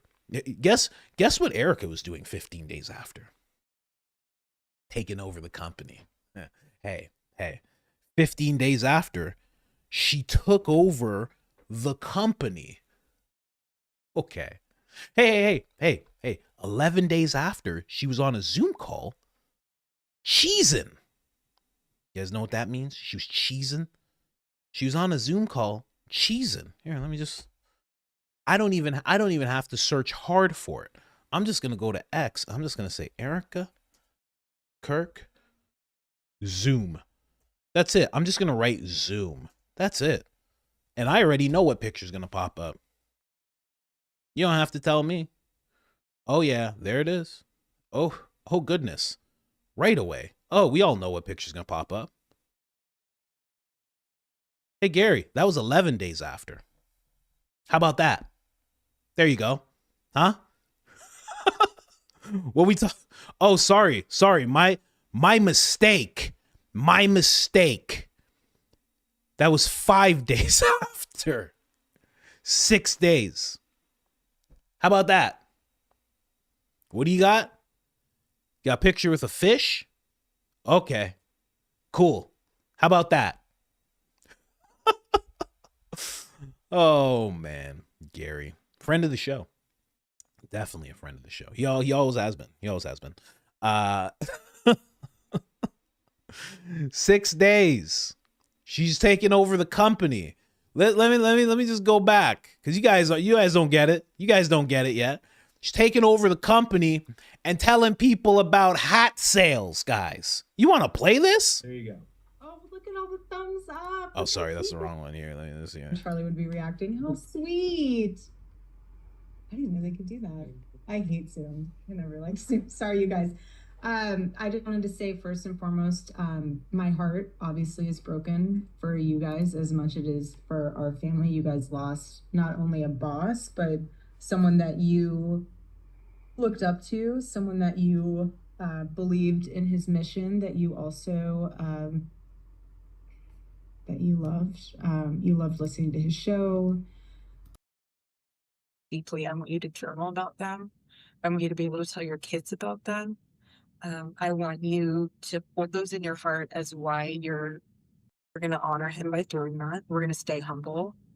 We're going to work hard because that's what he would want. And she's ready to work. 6 days after. I raise you. I see your 15 days. And I raise you 6 days. How about that? Okay? She starts talking about how many hats they've sold. Hold on. Let me go back here. Is this as it? your family, if you to where you have to leave because we cannot, that is a promise. I want our family to can't see in the future, but for right now, the way things are, I would like. I want to see the hat sales part so bad. And he's so proud of all of you for keeping this mission alive. And he knows that you can do it. That's why you're hired. And he knows that you will be able to carry the torch, and he knows that you're going to do a great job, and you're going to be able to, even though days are going to be tough, honestly, the nights are the hardest, and the mission has gotten deeper. And just rebuke it. And after whatever day that was that I did the thing on Deeply, I want you to journal about them. I want you to be able to. I can't find the hat part. Oh, Gary, you have no luck. You have no idea how lucky you are. I can't find that hat part, boy. You have no clue. You have no You have no clue, buddy. I was about to find that hat part. I win once I find that hat part, buddy. Get out of here. You kidding me right now? It's not the wrong video. It's the Zoom call. What are you talking about? She talks about the hats on the Zoom call. Listen, I'm the professional here, okay? Okay. Anyway. Someone's like, wrong video. She doesn't talk about the hats there. Yes, she does. That's the video. She talks about the hats. Unless I'm wrong. I can be completely wrong. I don't know. Should correct myself right before I could be completely wrong. The last part on the first Zoom call. That call has no video. See, I was wrong. I knew it. I knew you were right. I was saying that you were right as I was, that's, you guys know. So ultimately I was right because I was agreeing with you. But yeah, that's what I think about that. Gary saying this. She also did a video. I'm not going to find the video right now, but she also did a video where she was like shouting out her friend and she was crying in the video. What are we talking about? Is this nonsense? This is what I mean. This is why when I look at things, I go, there's no incentive. There's no incentive. You're making yourself look dumb, saying things. And let me tell you something. This person found this, right? Who is this? I said what I said. That's a wild name to have. I said what I said. They found this. Gary's not the first person to post this. There's 4 people from like the Candace Injustice League, the Stop Candace Injustice League. That or the demonic troopers, the troopers defeat the demonic, right? There's like 4 different people that posted this exact same thing. I don't know. Listen, what can you do? Gary is not the sharpest tool, definite friend of the show, but not the smartest friend of the show. We'll leave it there.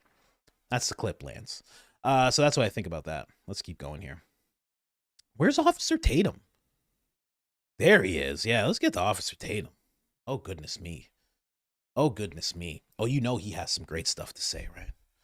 Officer Tatum, ladies and gentlemen. Let's hear what he has to say. That you need to be cognizant of what you are saying about Charlie Kirk and the trial. Biggest word he's ever used.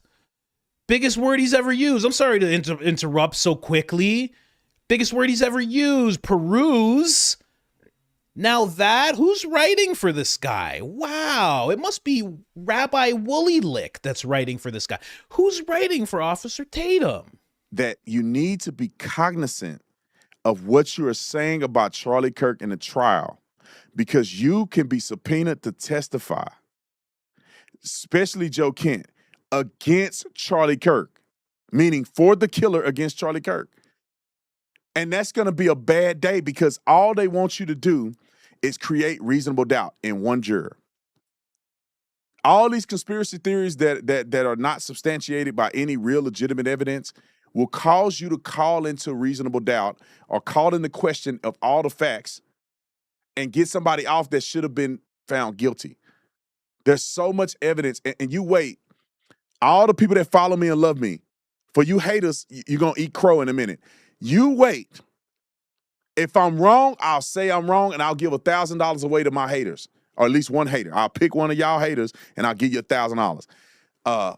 But I can almost put my career life on it that when that trial start, when the direct questioning happened, and the prosecution called their witnesses and experts, when you see all the evidence that's against Robinson, y'all are going to eat crow and you're going to apologize to the Officer Tatum.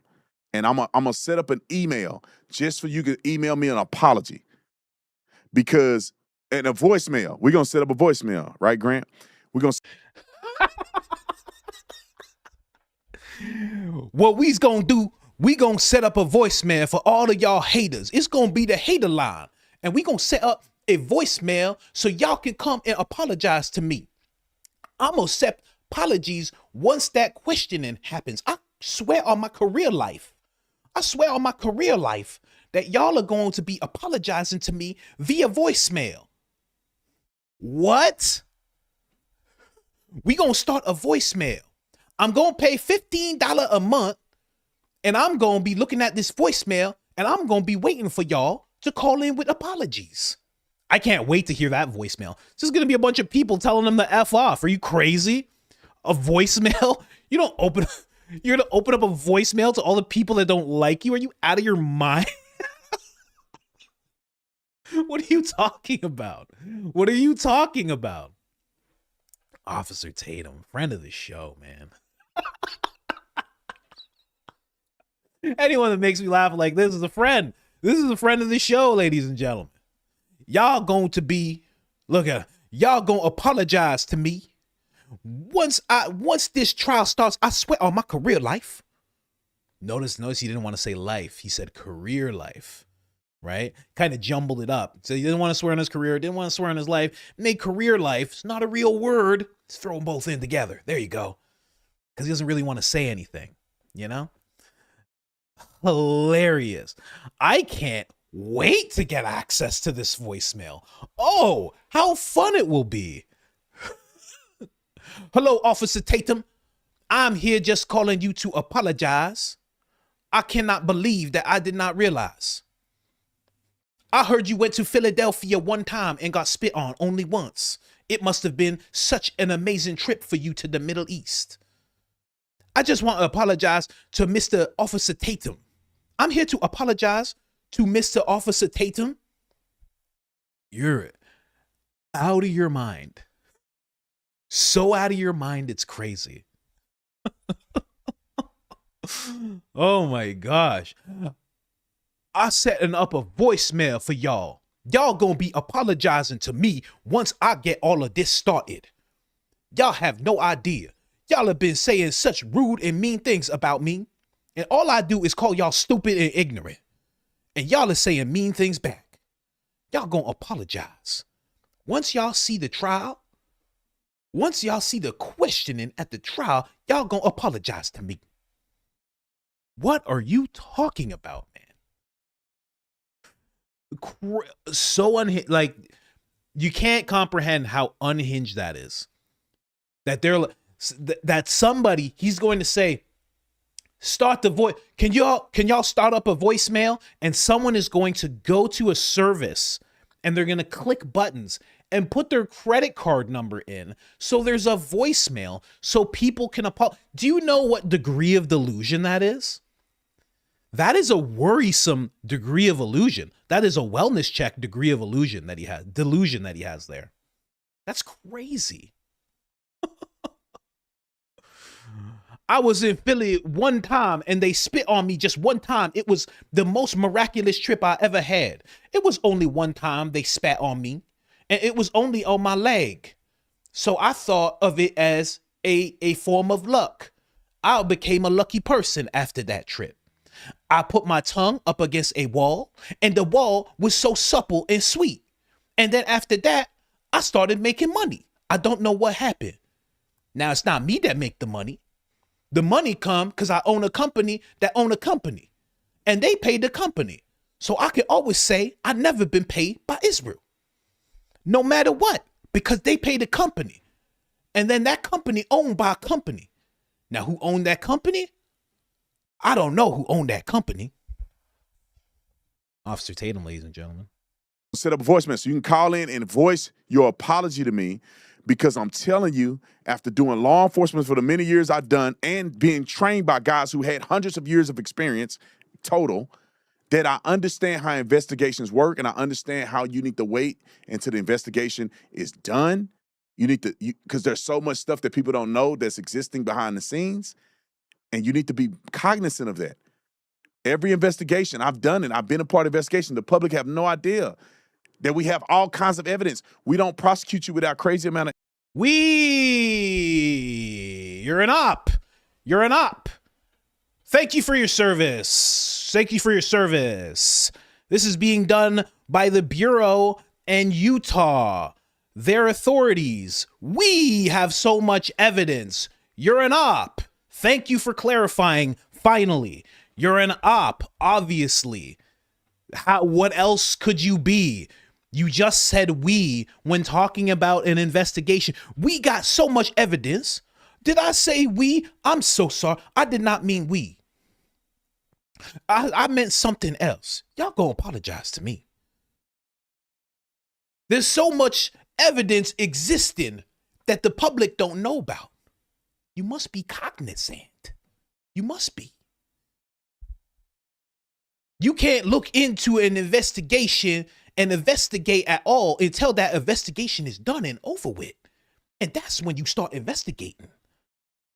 I know people who have had hundreds and thousands of years of experience investigating. I know Sherlock Holmes' grandson, and I met Sherlock Holmes one time. I saw him. We shook hands.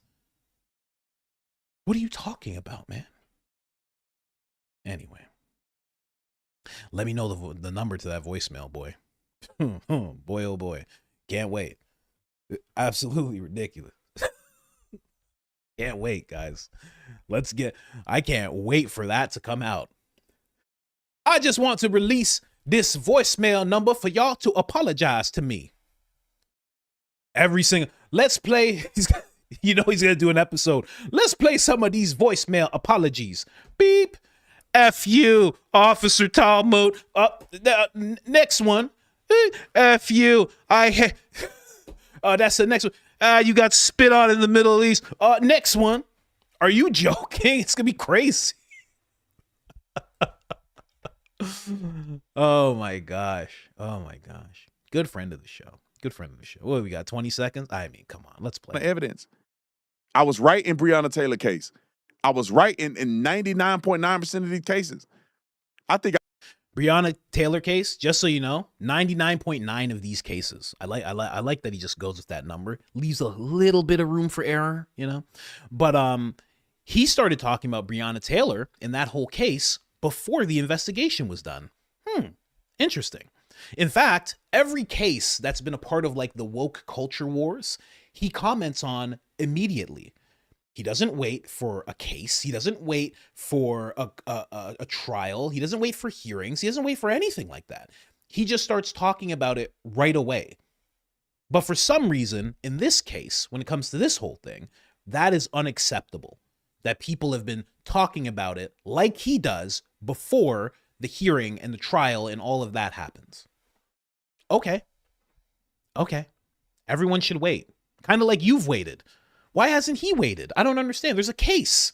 And there's going to be a whole thing that's going to play out. Why is he talking about it? I cannot believe that he's talking about this case before it's even happened. You cannot talk about this case at all until Tyler is sitting on a chair about to have his life taken by the state of Utah. I don't understand why y'all can't wait until he's in that chair getting his life taken by the state of Utah. All y'all got to do is wait. And then after that happens, you can investigate. That's how this works. And then if you could just wait after midterms to investigate, because we have to win midterms. And then after that, if you could just wait after 2028 election, please, because we have to win that too. And then you can investigate Utah. Anyway, sorry to interrupt, sir. I was right in the cases where the verdict wasn't what I expected it to be. And it was only twice. One was a police matter, one was a civilian matter. Only twice in the history. And I think I was right. I think that was a bad ruling. Oh, man.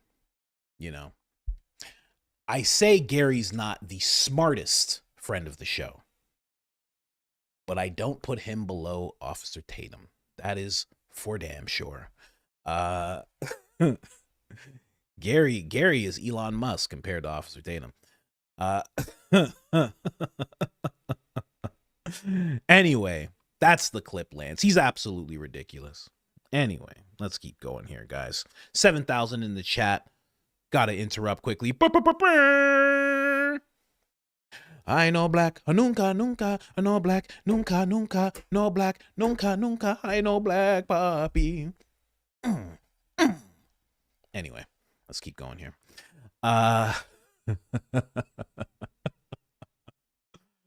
Oh, man. So Candace was holding a fish. That's bad. Everybody knows that.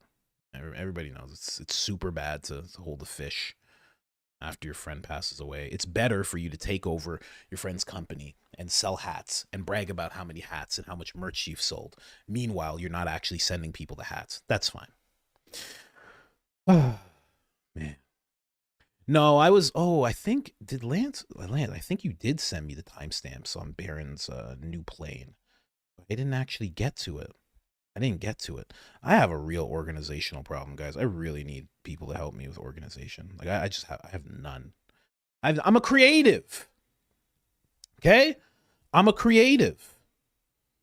I can't be doing all this craziness all the time. You know?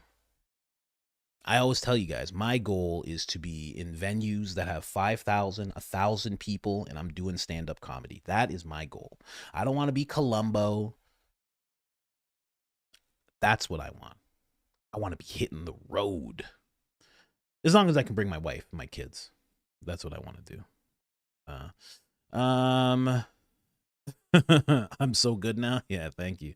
Thank you. This is the best way to work on it, man. This is the best way. 3 hours of practice every day. Most comedians don't even get to do this. They get like 10 minutes a day. This is, and you guys being here. I mean, 7,000 of you here. I mean, thank you so much. You have no idea what you're helping me become as time goes on. Let me just see here. So this is the, yeah, that is it. If we pull up the Baron clip, let's see what we got with the Baron clip here. I don't want to do that. Let's go here. Oh, always give love to Baron, right? Every day. I know he watches the show. He probably doesn't watch the whole 3 hours, but I know if I was watching somebody's show and they started playing me, like I used to see that with Ian and Valhalla and stuff, and I'd be, or Jesse, and I'd be like, God, I can't watch this. I can't watch this. And it's me, and I'm like, ooh. I'm like, I don't want to see this guy. I don't like this guy. You know, my own deep issues. It's fine. It's fine. I got my own deep issues. Mini day zero. No planes at all, much less private jets. It just doesn't happen. Private jets typically don't land on military bases.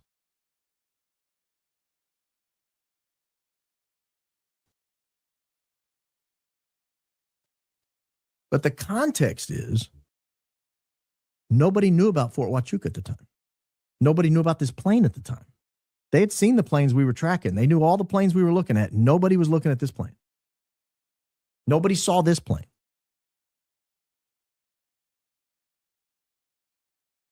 So now I want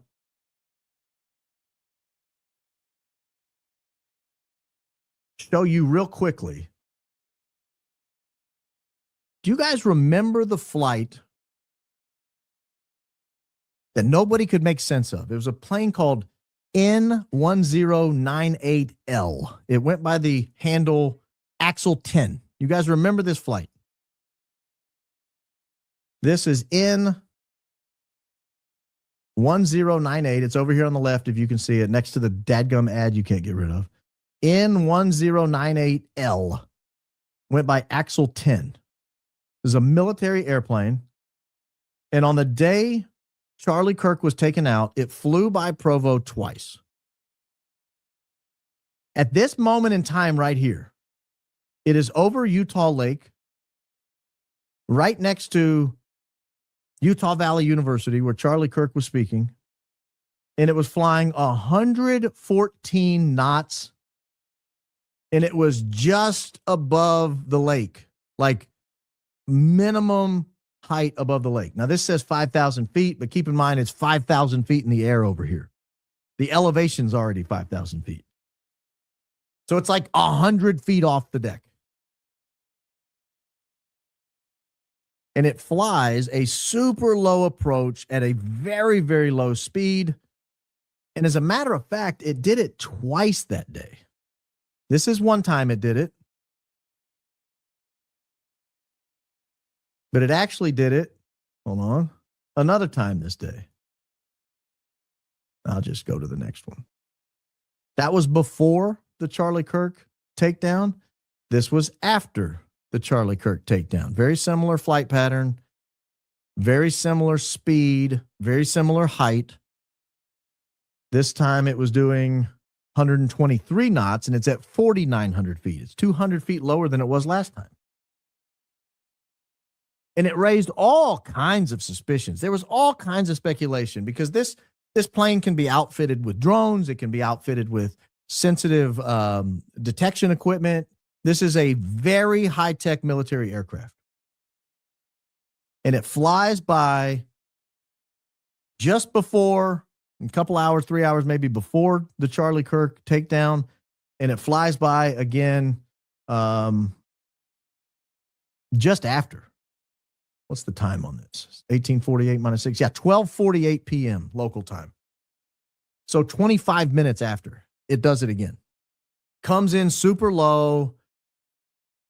But we kind of gave up on the plane because nobody could put it anywhere where there was any other connection to anything else relative to TPUSA. There just was no other connection. And you can only speculate for so long before you have to just kind of move on. Like, I don't know what else we're going to say about it. It flew low. It's weird. It flew by 25 minutes after Charlie was taken down, but you know, people do weird things all the time. It's not necessarily related. Here's a picture of the plane if you want to see it. It is a straight up military plane. I mean, it's not a flashy plane at all. Look at this thing. It's just a white plane. That's it. Inside this white plane is tremendous equipment. Tremendous equipment. So I want to go back and I want to look at that day and say, well, where else did it go that day? What else did it do on September 10th? Because maybe that'll give us a clue. Is there any other connection whatsoever to what happened to Charlie Kirk relative to this plane? So let me pull up that day and let you guys look at it. And you tell me what you think. Remember, the plane we were looking at earlier, the my plane, the new plane, it flew to Kalispell. It went to Fort Huachuca to Kalispell. I thought, that's weird. What's in Kalispell? Never even heard of Kalispell, honestly, before this investigation kicked off. Check this out. Here is where the plane went on its way when it did the low pass. That was this right here. It left at 7:47 a.m. It did not land until 10:35 p.m. Well, that's 10:35 a.m., so it was a 3-hour flight. This is the flight it made when it went really low, just next to where Charlie Kirk was going to be a couple hours later. It went from El Paso to Kalispell. Kalispell. It lands in Kalispell at 10:35 a.m. It's on the ground for about an hour, and then it flies back to where it came from, El Paso. And in doing so, it does that low pass again 25 minutes after Charlie Kirk is taken down. He goes down at 12:23. This comes by and does the low pass at 12:48. It's the only other time I've heard the word Kalispell. The only other time I've heard the word Kalispell. You'll notice this plane also, like the plane we were just talking about, sometimes goes to Fort Huachuca. It went on March 9th. It went on February 19th. And it went on January 14th. And it went on October 16th. So sometimes this plane also goes to Fort Huachuca. For example, the plane we were looking at went to Fort Huachuca. The new plane went to Fort Huachuca on October 4th. And then went to Kalispell. Wow. Very weird stuff. Somebody wanted me to check that out quickly. What do I make of that? I don't know. It kind of makes sense of why they've been so upset anytime someone looks into Fort Huachuca. They've been pissed off every single time someone says anything about Fort Huachuca. A bunch of people activated all at once as soon as Candace started talking about Fort Huachuca. And everybody went on this weird smear campaign. And then as soon as she decided, yeah, I'm not stopping, and the whole thing with Mitch and Gary from Paramount Tactical and that secret call came out, all of them deactivated at the same time. I don't know. Kind of makes sense. And it would be the place where, this is just me, where creators and influencers would be trained, or where they would talk about where they could, how they could train creators and influencers to do their bidding, push their narratives. That's what I think. But I go a little deeper into things, you know? Anyways, let's move on from here. I need a little palate cleanse. I was Baron really, he puts an anchor on my ADHD. I'm all like hyped up. I'm going nuts. Then all of a sudden Baron starts talking. I'm like, okay, bring it down. Anyway. Someone said Trigger Smart gave me the nicest compliment, the kindest compliment. What did he say? I don't know. I have no idea what he said. Did he say stuff? I appreciate it, no matter what it was. A fellow bald person looking out for another bald person. Thank you very much. We're not all Blakes, ladies and gentlemen. We're not all Blakes, okay? Some of us are very kind, great people. Baron is high IQ. Yeah, maybe that's why it brings my ADHD down, because like I gotta like focus in. Like, he's talking about a bunch of things, and other things are leading to other things. Oh, Druski demolished the internet with that skit. I mean, it's crazy what he did. You know? Anyway, let's keep going here. What else did I have? I had like a one more thing I wanted to, oh, I found this very interesting. You guys ever seen these videos with this dog? And that's the clip, Lance. I guess. I don't know. Should we even do that? Nah, that's just, don't even do the Baron clip. That was just Baron talking. If I expand on it at all, if I get into it at all, we'll make a clip out of it. But that's not even a clip. That's just us shouting out Baron. He found a plane that went to Fort Huachuca. It was also around Charlie Kirk. I think all of them know about Fort Huachuca. I think all of them are in touch with Fort Huachuca. I think if you know Paul E. Vallely, I guess I can touch on this a little bit. If you know Paul E. Vallely, and he has this deep knowledge of what he knows about and the book that he wrote and the person that he wrote it with, he has a deep connection to Fort Huachuca. So there's that. Charlie also is surrounded by these military people. I mean, you know, people were all up in arms that Erica got, and I'm one of them, that Erica got that position at the USA FA. But Charlie had it before. You know, as much as we all like Charlie, he was working himself, or even already was, kind of like a deep state figure. Until he became president, he was like a deep state figure. He was in the background. It wasn't Joe Rogan that helped during the election. I mean, Joe helped, but it was Charlie. Charlie was really the one moving things, moving and shaking things, right?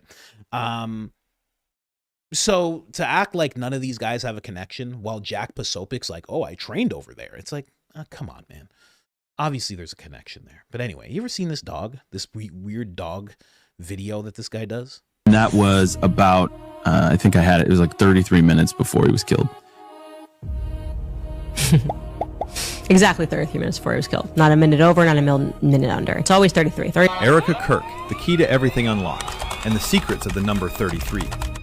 Here is 2 things that you need to learn. And all these people. 3 years before Erica met Charlie, she's here with Donald Trump, her military-influenced mother, and Tyler Boyer, who wanted to move to Arizona, but Charlie wasn't up for it. Because he's a Chicago boy. Sure. And I got him here, and he was a little cautiously optimistic about what Arizona. Then, unbelievably, Tyler admits this on television. And then he met Erica, and that was an easy sell. That sealed the deal. That sealed the deal. Yeah. Following the So he met Erica, and then that was an easy sale. And then the last thing that he shows, after Cash says, you know, Valhalla and the 33 and everything, then he shows that this company, the way that they're set up, it is like 33, which I found very, very interesting. Just a lot of connections there. There's just a brief little thing. But you know what? That's the clip, Lance. Very odd that keeps on happening, and it's all just circling around this event. Very oddly, you know, kind of ties into what Candace was talking about when she had that Bible and she was showing us all the designs from that Bible, and she was showing us the shape of UVU and everything surrounding that. Kind of ties in there a little bit. So let's keep on going here. One thing, I just want to sort this out for M really quick. M does a lot of great work. Don't really know her, but she tags me in quite a few things. She says, sharing again, very, very important that this doesn't get buried. Somebody's saying, why did Benny Johnson delete this? And this is where Benny Johnson is saying this. That there is some considerable evidence that there were state actors involved here. That's it. I don't want to go any further than that. I can't go any further than that. That is what I've been told. So that's what he was told by the Turning Point Inner Circle. Just in case you're watching, he didn't delete this. You can actually go to this video. It still exists. And he says it. It's still there. He's never talked about it again. Tyler's never talked about it. Benny is friends with the Inner Circle. Those are the only people that he could have heard it from. And that's it. And they've dropped that whole thing since. So I think there was one point where, you know, Benny thought he was going to talk about something, and he quickly got instructed to never talk about that again, because he hasn't even remotely brought it up again. because Candace has made the whole thing to people like him radioactive, where you can't ask any questions, or else you are aligning yourself with Candace, and that's not allowed in his circles, in his baby oil slicked circles. That is just not allowed. Last thing I'll bring up here before we jump into the chats. Project Constitution did not slow down. Check this out. It was so special because that was him just being able to breathe, be able to be with the Lord, let my children climb all over him, be daddy, let my children climb all over him, be daddy, and get, yes, the world knows him as Charlie Kirk. I know him as my husband. My babies know him as daddy. My babies know him as daddy. And he was able to just reset, recalibrate, and say, you know what? The noise of this world can wait 24 hours. I can get back to it once I have a fresh brain and I'm rested. So that's just somebody showing that, like, you know, her terminology towards Charlie, you know, let my children crawl all over him, be daddy, you know, it's kind of let him be daddy kind of thing. My children know him as daddy. You know, me and my wife were talking about this in the morning. She was kind of saying, she's like, I get that. Like, if he's passed, that type of terminology makes sense. But I was like, first off, I wouldn't like it. But I don't think, God forbid, something were to happen to me that she would refer to me like that. She wouldn't say my children to somebody when she's talking about me. She would be like, a better terminology, especially that, his children, right? Because even if he's passed away, they're still his children. So it was a very odd thing. It was just an odd thing. I don't really buy the whole thing of those aren't his kids. But I don't know anything about it, right? And no matter what we say, you don't know anything about it either. But I mean, kind of weird in my opinion to be like, you know, my kids, my children, when you're talking about the person that you made the children with, right? You shouldn't be talking about them like that. That doesn't make any sense. But that's just me. Anyway, let's jump over to the chats here. Was there anything else? No. Actually, you know what? You want to quickly see something that Druski did? This is the other thing that he did. Let's hear it. Check this out.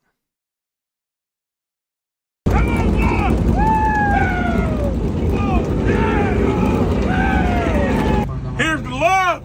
Here's the honor. If you can't come in her, come on her.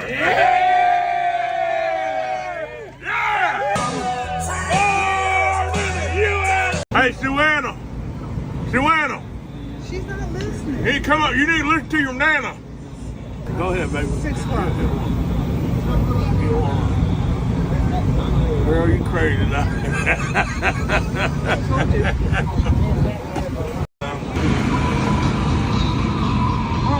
I mean, the tan line.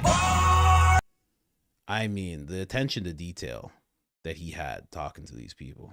You ain't lost, is you? No, I'm good. I'm going to the right side. Sure about that? Yes, sir. Oh, no. I have to see the interaction with the black guy. This is crazy. Come on. Hey, you lost, boy? No, I'm going to the race. My God. What race? NASCAR race. You going to NASCAR? Yes, sir. A little bit. You ain't lost, is you? No, I'm good. I'm going to the right side. Sure about that? Yes, sir. Find something safe to do, boy. I mean, crazy. Wow. Okay, now I'll go to the chats. I mean, Druski, ladies and gentlemen, absolutely crazy person when it comes to these skits and skets that he does. This guy's, you ain't lost, is you, boy? What? And the guy doesn't know? He doesn't know it's Druski? Because how would you even think that? Like, when you see that guy, the way he had that set up, you see that guy, you don't think that's a black guy, right? You see that, you don't think that. Your first thought is not like, oh, that's a whole black guy. The tan line would throw me right off. I mean, the tan line alone would just get me like, hold on a second. Wait a whole second right here. What was that? I mean, just incredible. So he does this, and he caught a lot of flack for this too. A lot of people were upset that he did this, but I mean, that's just what he does. It's what he does. He goes extreme with his his sketches. I mean, I have to say, Dave Chappelle level sketches. I mean, they're just brilliant. Absolutely brilliant. Asking that black guy if he's lost is just crazy. You lost, boy? Huh? And then spitting and being like, find something safe to do, boy. I mean, wow. Wow. The black guy didn't know because he didn't laugh. He didn't laugh. He goes to NASCAR, which means he probably doesn't even know who Druski is. You know what I mean? So, anyway, let's jump in here. Ridiculous, man. Absolute shout out to him. What is that? What is it at now? Let me see. 58 million. Wow. That's just on this one platform. He's at like 100 million for sure. 100 quintillion trillion. Member for 1 month. Sass Girl makes every weekday morning bearable. Thank you so much. I really appreciate that. That is what I'm trying to do for you guys. Kimmy Joe, good morning, Coach. Miss Coach, good morning, all in chatting. I'm just going to say morning, all in the chat. I think that's what you were saying there. Thank you so much. Appreciate you. Eric Zapato. I just came across info on the movie Snake Eyes having a figure by the name of Charlie Kirkland. Yes, on Fight Night, September 10th. Yep. And the fighter's name is, it's Tyler. And his nickname is the Executioner. Yep. I've known about that for a while. I did a video about it probably, I don't know, 3, maybe 4 months ago. It is a wild connection. And there's more connections than just that. Those are the main ones that you brought up. But as you look at people doing breakdowns, because this movie Snake Eyes, admittedly, I've never seen it before. I only heard about it because of this theory and how it parallels what happened to Charlie. It's just wild. It's absolutely wild. How does that happen? How does that happen in a movie? Like, how old is that movie? Charlie was like almost 10 years younger than me. Was he must have been a small child when that movie came out. It's crazy. But yes, I've seen it. It's crazy. There's a lot of connections. If you haven't heard about it, guys, look into it. Out of Candace, Coach Barron. Barron is the only one on time. Maybe it's because he's light-skinned. Well, I mean, Barron, from what I can see, pretty sure this is it. From what I can see, it seems like Barron may be a ginger. Okay? He may have, it looks a little reddish, right? It looks a little reddish. And everybody knows. It's science. You can look it up. Google it right now. Gingers are black. So, just saying, go look into it. Go look into it. I've said it before. There's nothing blacker than a ginger white guy. There's nothing blacker. They're the blackest people on earth. I mean, just go look into it. Also, I was listening to Barron. He said he's allergic to milk. There's nothing blacker than being allergic to milk. There's nothing blacker than having lactose intolerance. Nothing in the world. And we all got it. All of us. So that's confirmation enough for me. So you don't know what you're talking about, Barron. Barron's in the tribe. You're nuts. Christ is king indeed. Texas Beach Girl. They need to alert the younger generations. That is who Turning Point is targeting. This is important. It's true. I wonder if Arkansas is going to talk about that. University of Arkansas, how they changed their name and everything. I hope they actually discuss it more. I hope they get an online presence and discuss it more. Sway Diesel, I love that. I love that name. Did you hear they arrested the devil? Yeah, they got him in possession.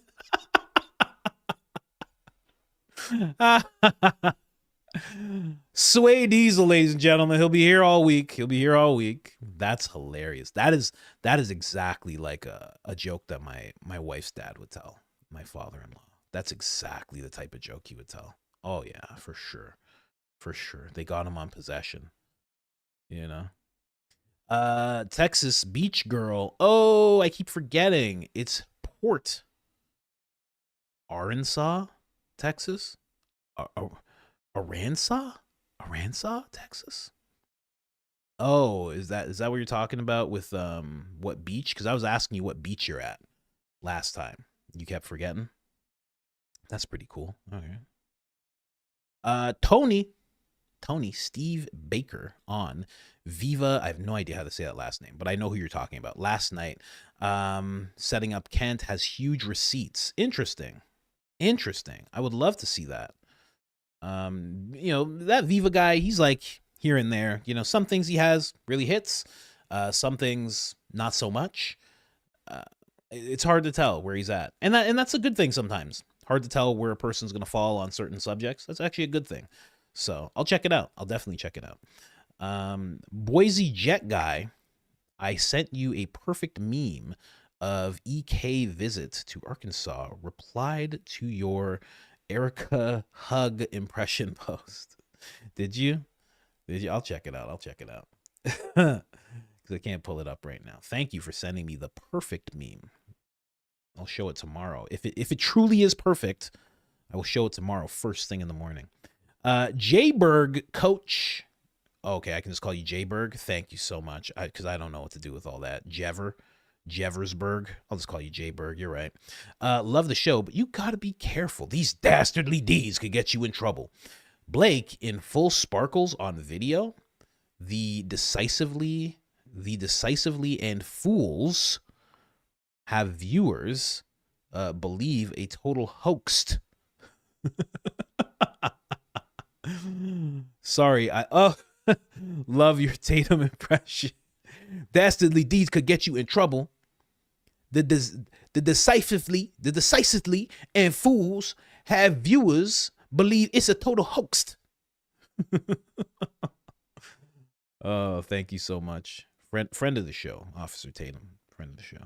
Lovely guy. I'm sure he's a great guy, He probably seems like he's not, quite honestly. You know what I mean? Gary seems like he's saying what he has to say, but he probably talks about some wild stuff. Like I heard him talking about EK Ultra, and I was like, oh, this is crazy that he's even bringing this up on this call randomly with a guy that he doesn't even know. He probably has some stuff to say. He's probably seen some stuff too. Some stuff that's like he's not supposed to talk about. Tatum seems like he's just breath smells like salami, and he's just kind of annoying you, and those guys where you're friends with them but they're kind of annoying, and it's like if you weren't friends for so long you'd be like, I'm not friends with this guy. One of those guys. Even with Druski made up, he still looked more real than Erica. How can she single out a race/color is insane. Very Zio of her. Yeah, it was a weird thing to do, especially I commented on it when it first happened. It shows that what she had to say was completely prepped, which is not out of the ordinary. Speeches, speech writers, those exist. I mean, everybody in every facet is considered using speech writers, right? It shows that was in the speech, and although she knew or should have known that there was a bunch of black kids behind her, she just went with the speech, right? Because if that was just like off the top of the head, she'd be like, oh, I shouldn't. If it was off the top of the head, she'd be like, I'm thinking about saying this, but I just saw these kids behind me. I'm not going to say that here. A different place I could say that type of vibe. She probably thought it was Arkansas, and that wouldn't happen. She was like, I thought we stopped all of them from coming in. I thought we stopped them with Dee Dee. We stopped Dee Dee, and I thought we stopped all of them from coming in. No, Erica, those ones go to the school. To the school, you say? I thought this was Arkansas. It's not like that. You're talking about movies, Erica. Well, I just figured I had to say it. I had to speak up for the white mailman. Legendary Bree. What's going on? Legendary. Graham's I'm Sorry Charlie video he made was weird AF. He's right. Charlie and his kids deserve better, but not at all in the way he's implying. No, I didn't even watch the video. I'm like, I can't. Because I knew what it was going to be. It's just this nonsense. Yeah, if you guys don't know what she's talking about, Graham had this video where he's like, I'm sorry, Charlie. You deserve better. Like, he made this post. He's like, I'm going to keep fighting Charlie with a little broken heart emoji. And I was just like, oh, my God. It's like, okay, we get it. You're a theater kid. Jeez, relax, man. That time is done. Heather, a.k.a. Rachel, could you imagine if George Carlin was still alive? They would be clutching their pearls. He'd be clutching his pearls. He'd be like, I can't believe this. Think about what he would be saying on stage right now if he was still alive. Oh, man. He'd be pissed at what was going on right now. Pissed at the state of comedy, at the state of politics, everything that's happening right now. He would be just alarmed and pissed, and he'd have a crazy monologue for all of it. Stormy Light, Fleet's hold please equals genius. If you didn't know, you're welcome for the heads up. It'll fill you with real joy. Coach, love Coach, wife, and Fleet. What about Lance? Throw Lance in there, no? Anyway. Yes, the new video, I was listening to it, and I was like, wow. Like, Baron kind of... Listen, I know he has that whole thing when he's, like, arriving and it's, like, 2 minutes left. Like, that's the song you have to play while the whole countdown's happening. Clearly, that's the song he has to play. I mean, 100%, that has to be his new song that comes in there. I mean, how do you not do that, right? That song is a banger. But then I saw you guys had me eating a drumstick. I was like, what the hell is this? I was watching the video, and I'm playing drums behind Baron, and I'm doing it all out of rhythm, right? And then I take one of the drumsticks, and I shove it in my mouth. I'm like, what is this? What part of the prompt was that, guys? Huh? Who prompted that part? Absolutely ridiculous. Should I show people? I should show people. Did I even watch it on YouTube? I think I did. Hold on a second. Because this was out of line, out of pocket, as they say. There's the video. Here, let's pull this up. Right? Let me just pull this up really quick. Where am I with the drumsticks? So I noticed this real early. Real early I noticed this. I was like, what is happening here? We're in the bar, right? There's a part where I'm in the bar, and they just got me shoving a drumstick down my throat. And I was like, what is this? I'm in a white suit over here. Let me tell you something, guys. I would never wear a white suit. But after seeing all this, I consider it. I consider it now. Here, check this out. Look at this. Look at this. Hey! What's that about? What's going on here, guys? What? Shoving a drumstick in my mouth? Why am I doing that? Hey! What do you guys think of me? Think I wouldn't catch that? Huh? I catch everything. What's that all about? You got me with a drumstick down my throat. What'd I do to you guys? Huh? That's crazy. Why you got me like this right now? Anyway.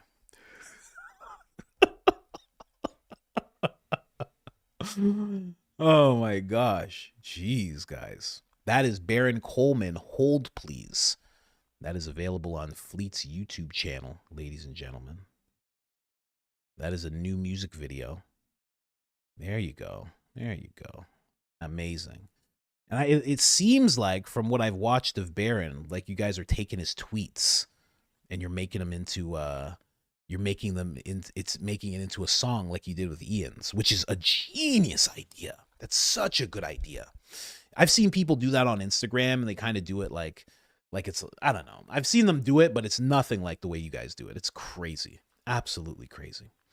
George Carlin would have a field day with her sparkly suits, her pyrotechnics, and her glitter. Oh yeah, I think he would. I think he would. But you never know with some people, you're like, if they were still around, but some people stay around and then they completely change. Like Howard Stern. Like Howard Stern just morphed into a different person out of nowhere. And we're just like, what? What happened? He was the guy that set all this off, and now he's just gone. It's like, he's gone, and he's like, I want everything I've ever done deleted. We're like, what? I mean, so you can't even see the good part of him anymore because he wants it all gone. He has it in an archive, and he wants it all destroyed. It's crazy. Anyway, so you never know. You never know when someone's going to end up. Stop, EK voice, being so funny for at least an episode so I can catch up on content. My goodness, you're a comedy machine. That's it. Thank you so much. Yeah, we got to do something together. I'm going to start the channel we got to just start doing it, and we got to just start hammering it out, right? Because I think we could do a bunch of stuff. Because, well, I mean, if you're busy with this, I mean, you'd be very busy with the stuff I have in mind. Because, you know, this is me trying to also engage and inform and all this stuff at the same time, and working the mic and this and making sure the camera and blah, blah, blah. There's a whole bunch of stuff going on right now. But if I'm just focused in on comedy and we're just making a thing, oh man, I got a whole bunch. But no, I won't stop. Request denied. Druski for president. We all need a friend like Candace. Definitely. You know, friend like that, you know, you pass away, she investigates you. Probably if you're friends with her, she's going to get a little annoying, especially if you're doing something that's out of character for you. She's going to be that friend that calls you out on it and asks you what's going on with you, you know, that type of thing. But you do need friends like that. Those are the best friends you could have. EK wants people to stop making fun of her. She needs to stop gift wrapping. She needs to stop gift wrapping material. Yeah, you know, you can't wear a suit that looks like gift wrapping and expect people to just be quiet about it. It's crazy. That suit lives forever in infamy. Legendary Bree. This drastic shift in MAGA 2016-2020 to MAGA now is like day and night. It went from liberal left versus MAGA right to MAGA Zio versus everyone else. So much regret. Can we go back and withdraw votes?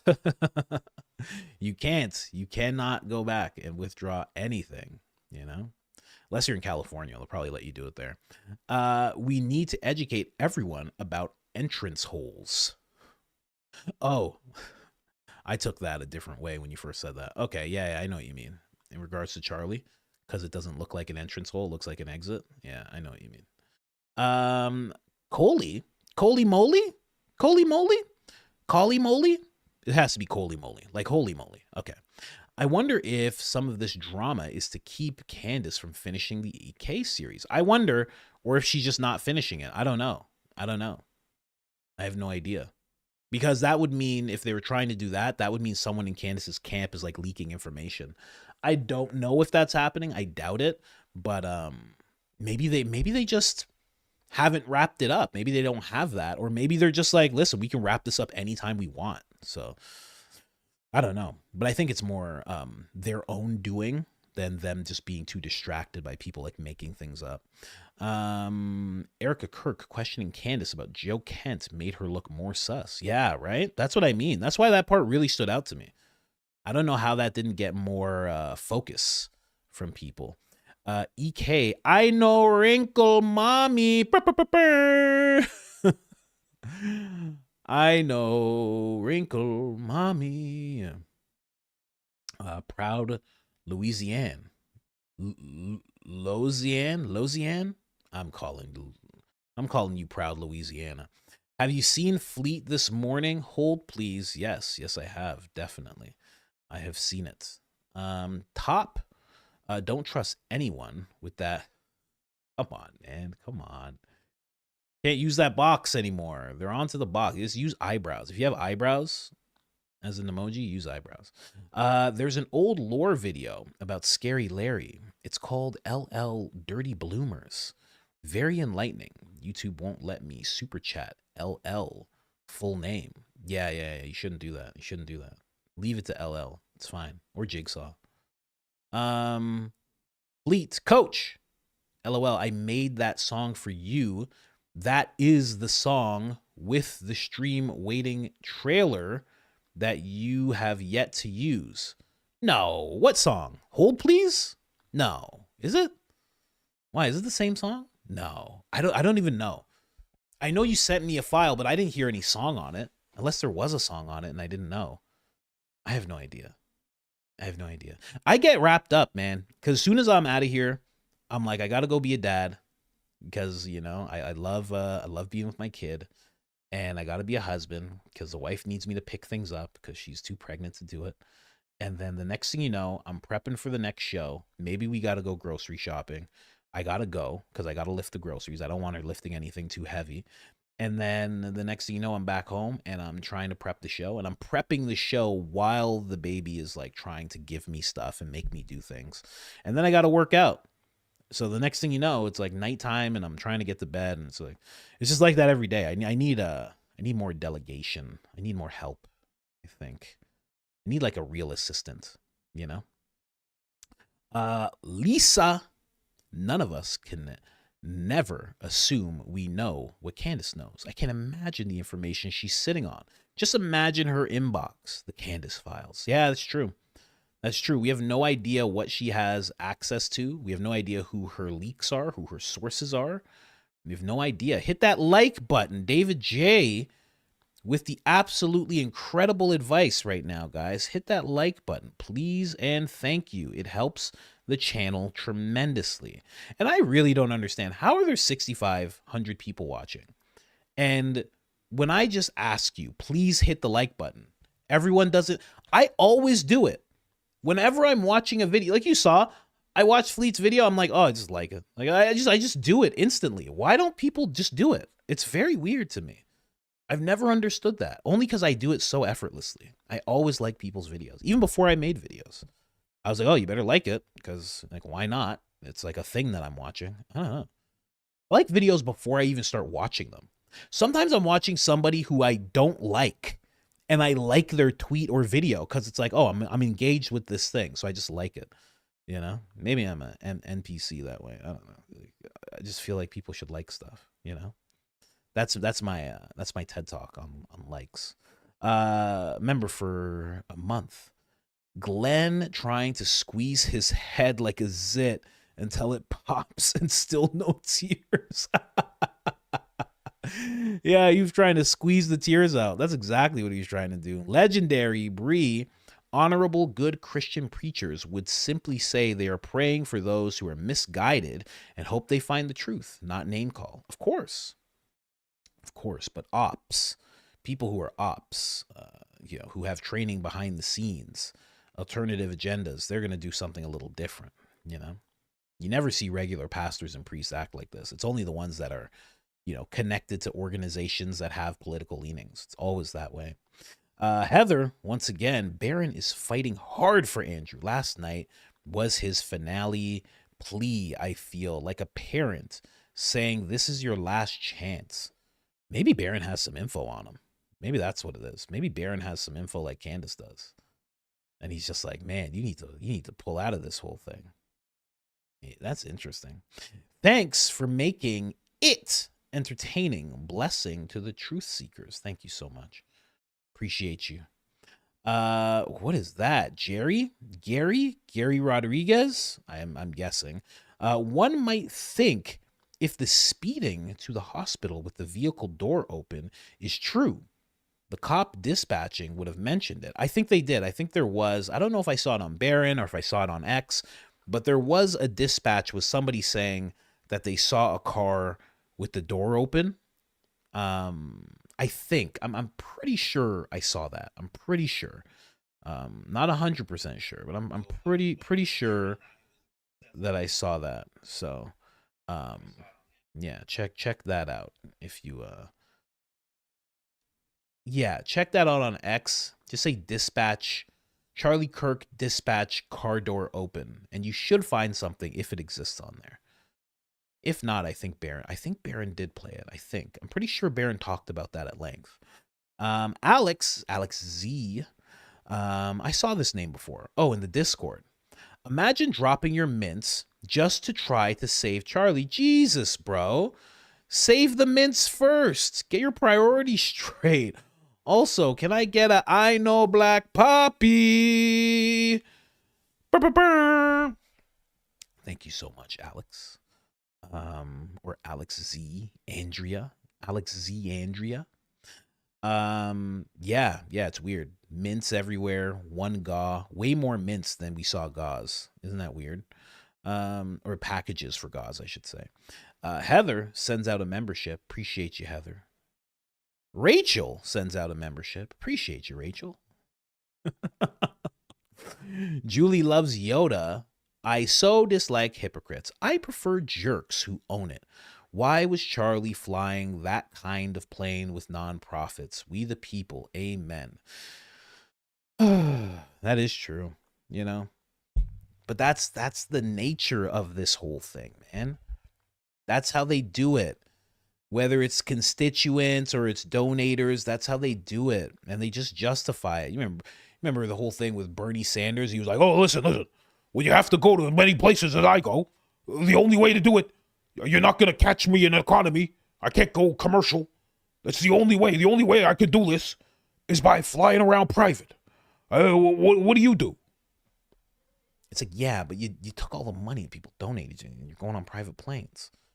And then you're getting off the plane and you're going in front of people and you're talking about the environment. And then you start pointing at people who are too rich.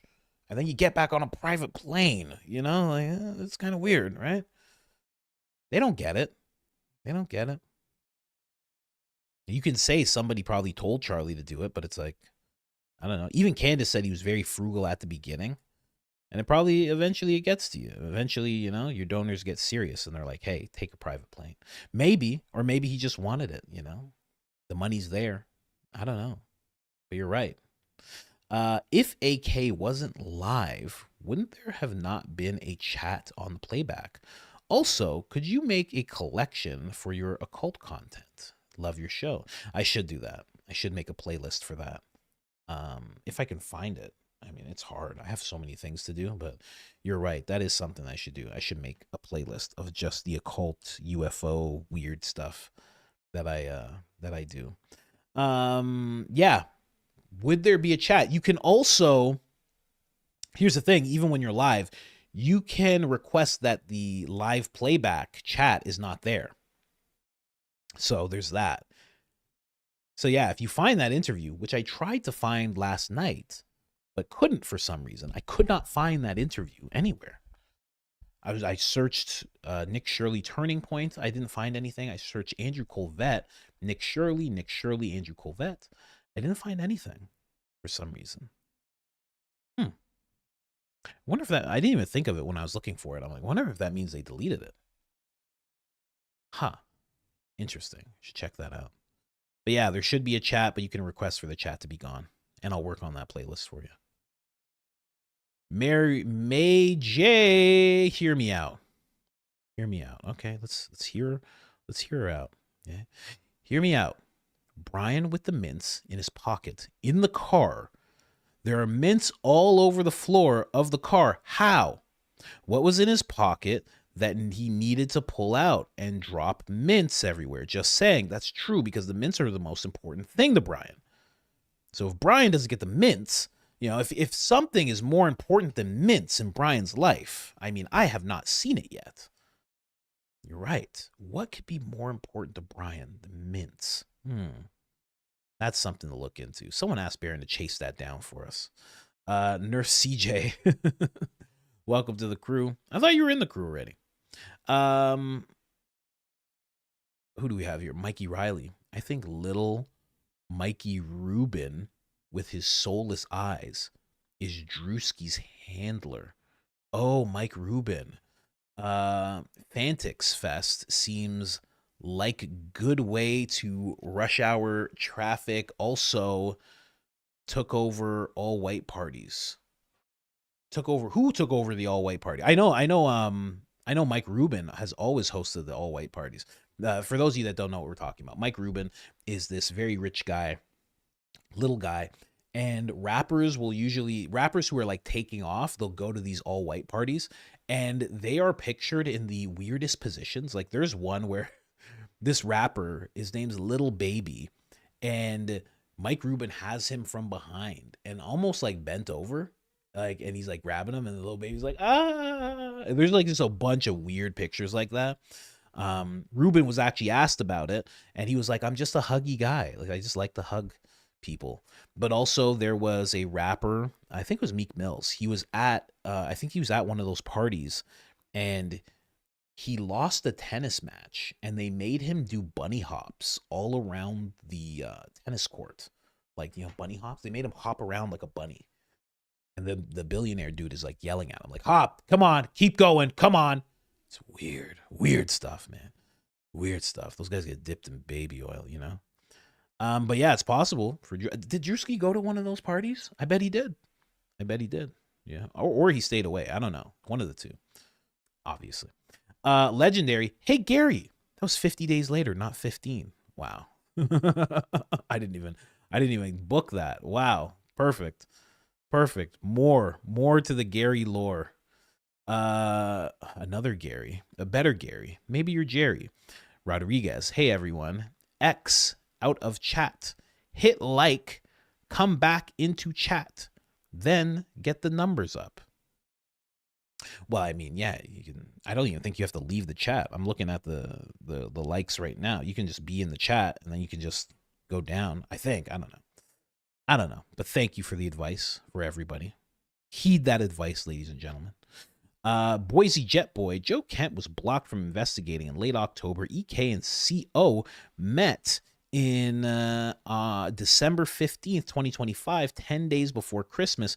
EK was asking about Joe Kent, means they knew on December 15th that Joe Kent was not with Philly and wanted him gone. That is a perfect breakdown right there. Thank you very much for that. Yes, that is a good observation.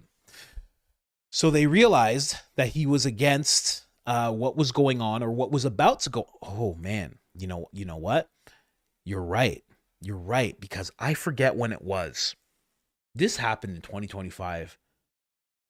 It was when the whole Signal thing happened with the admin and Pete Hegseth, JD, and a bunch of other people. For some reason, and there was this one guy. This guy was caught as he was like an actual leaker. But this guy, his name was Michael. I forget what his last name was. But he started this group chat with all these high-level people in the admin, and then he let in a reporter. Said he didn't know that the guy was a reporter. The reporter's just in this group chat out of nowhere. He's like, whoa, what's happening right now? And they're discussing war. I'm pretty sure it was war with Iran. And JD was against it. JD's like, this is going to look bad to the base. But he wanted that private. He wanted to say it amongst them, but he didn't want to say it publicly. But it became public. So we knew that JD was against that whole thing. And they were talking about maneuvers that they were going to be doing, potentially. And that was before. So maybe at that point, Joe Kent had already established, hey, I'm not for all that. Maybe also on top of that, Joe Kent says to Charlie says to Joe Kent when he sees him in the West Wing, hey, Joe Kent, don't let us get into a war with Iran. Maybe all of that together gave them a good picture of where Joe Kent stood on things, because this is something they've been talking about for a while. And like you said, they wanted him gone because they understood where he stood on things. They also understood where Charlie stood on things. And Charlie's gone as well, in a different way, of course. That's interesting. Good point, man. Really good point. I say man because it says jet guy. Maybe good point, lady. Yeah, that's interesting. That's very interesting. That makes sense. That makes a lot of sense. So they already knew. And that's why she's asking about Joe Kent. Because she knew before Charlie passed. Because Charlie talks to her. We assume Charlie tells her a lot. She knew how Joe Kent already felt. She obviously knew how Charlie felt. Charlie went to the president, had that discussion. Charlie was able to overrule the president's senses versus BB. Charlie wins. They don't go to war with Iran. He's against it. He's fighting hard. He even said with Brett Weinstein, he's fighting hard to not have that happen. Right? Him and Brett were connecting on that whole thing. Then he passes away in a horrific way. Then they start doing it. And on top of that, Turning Point says they're all for it. And they say that Charlie would be all for it and he would support it. And this whole time they knew. Charlie was talking to Joe Kent about this. About not wanting to go to war with Iran. And then somebody else says that Viva interview has receipts that they've been trying to set up Joe Kent. Why try to set up Joe Kent? What did he do? Well, maybe he was opposing. Maybe he was talking about that strong lobby that's not quite American, but poses as such. Yeah. We solved it. There we go. No, good observation, though. Really good observation. Really smart. Huh. I wanna, I'm just gonna remember this. This is at 2 hours, 29 minutes. I'm just gonna remember this. Because that should go along. I gotta break that down later. Thank you so much for that. Rebecca Myers, CO went fishing with CK in that lake. That was her memory. That was her remembering him and smiling about it. There you go. That's actually a good point as well. Another one against Gary. What can we do here? Gary loses out all the time. It was bound to happen. Funky Monkey. Just saw this grazing through my feed video of EK at ASU to tell the Turning Point chapter to only talk about free speech and not ordinary. Yeah, I played that clip where she was talking about Charlie and she was like, oh, I wish he was here so he could talk about what he thought, etc., etc. Very interesting stuff that she came forward like that just to say, you know, let's focus on free speech instead of that. She's almost saying it like, well, we don't know what Charlie would think, so. And that's why when I showed that clip, I think it was like 2 days ago, I was like, we know exactly what he would think. There's video of him. There's text messages between him and other people talking about it. He's against it. There's video of him on his show talking about it. He's against it. There's just so much that shows how he would feel about that whole thing, you know? Anyway, I'm going to call you 89. I'll call you Jonesy. Coach, I keep telling everybody, look at the Zoom call clip. EK laughing, pointing, teeth hang. Teeth hang, huge overbite. That's her mom's skin swapping EK been on. I don't know why I find that so funny. Teeth hang, huge overbite. That's her mom's skin swapping EK been online. She points and says, I didn't know they can do that. Yeah, that's hilarious. Teeth hanging, huge overbite, Bugs Bunny looking. You know, that's so funny. Officer Tatum is doing the Jesse Jackson South Park apology bit, and it's hilarious. How is their side privy to all of this information? How is he, just as a person, privy to any of the information? Any of it whatsoever? How on earth is he privy to even a little bit of the information? And who would do that? You don't want to do that. You can taint a jury pool doing that. Giving information to a random podcaster, you know, who's not the smartest in the bunch. You want to do that? It's weird. This is a question to ask. How does he have that information? Every time EK says, you loved him, and closes her eyes, it's as if she has to remind herself that people loved Charlie. Otherwise, she'd say, we all loved him. It's truly disturbing. Personal opinion, maybe. Allegedly, maybe, perhaps. Yeah, no, I hear you. I definitely hear you on that. I think that whole thing is weird when you hear him talk. When you hear her talking about him, is wild. Or when you see her talking about him with Glenn Beck. Star Studios, humorous impersonations for the Fleet Files. I like that name, Fleet Files. Rebecca Myers, AD Fleet, we need coach as Foghorn Tatum. That's funny. He is like Foghorn Leghorn. Wow, that is a good in comparison. Officer Tatum. the Django rechained. That is hilarious. That is actually really good. Wow. That is smart. Very smart. Wow. The Django rechained. Oh my gosh. Oh, boss, you should give this horse to another man of better quality. You know, I don't need no horse or anything like that. I just put these chains back on right here for you, boss. Don't even worry about it, boss. I got these chains on me. I got the ankle ones. Where you have me go next, boss?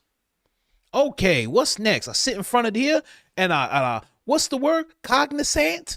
We'll use that word certainly. Peruse, you say. I've never heard it. But don't even worry, I did all my learnings.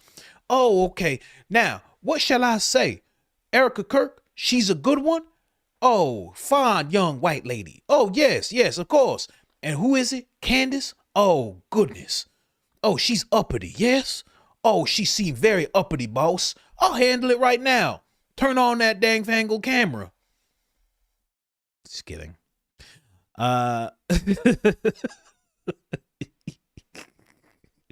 Someone said he's a house op. Wow, that's funny. That is actually really good. That's really good. Officer Uncle Tate Tom. Wow, that's very smart, guys. These are very, very good nicknames. I don't condone it. I mean, I would not. But I mean, please, Lance, add that into the Officer Tatum. Add this part in. Please. 2 hours, 35. Add Tatum. There you go. Got to remember that. That was a funny one.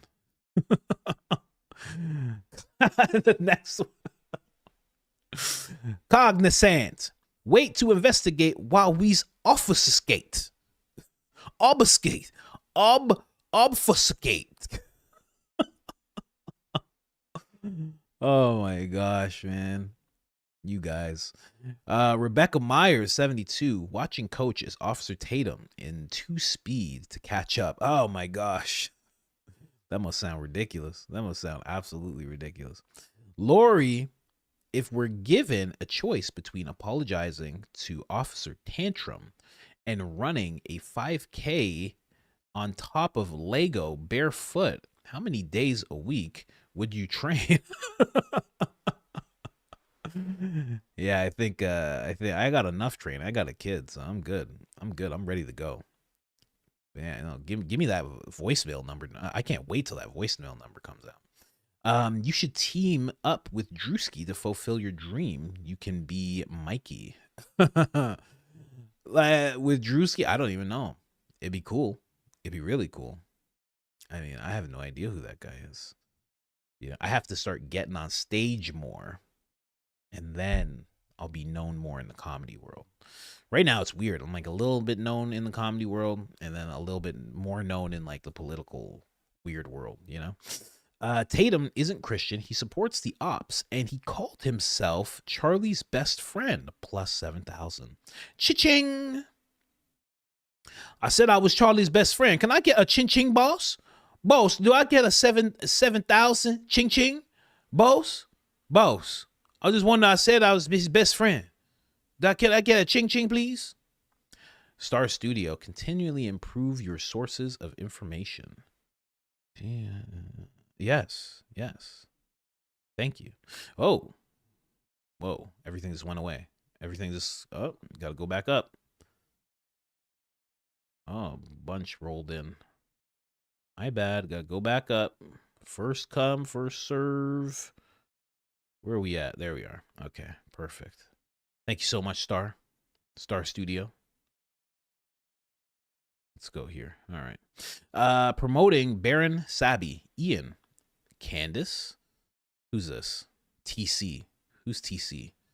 I have no idea. JD. Who's JD? WW, etc. Who's WW?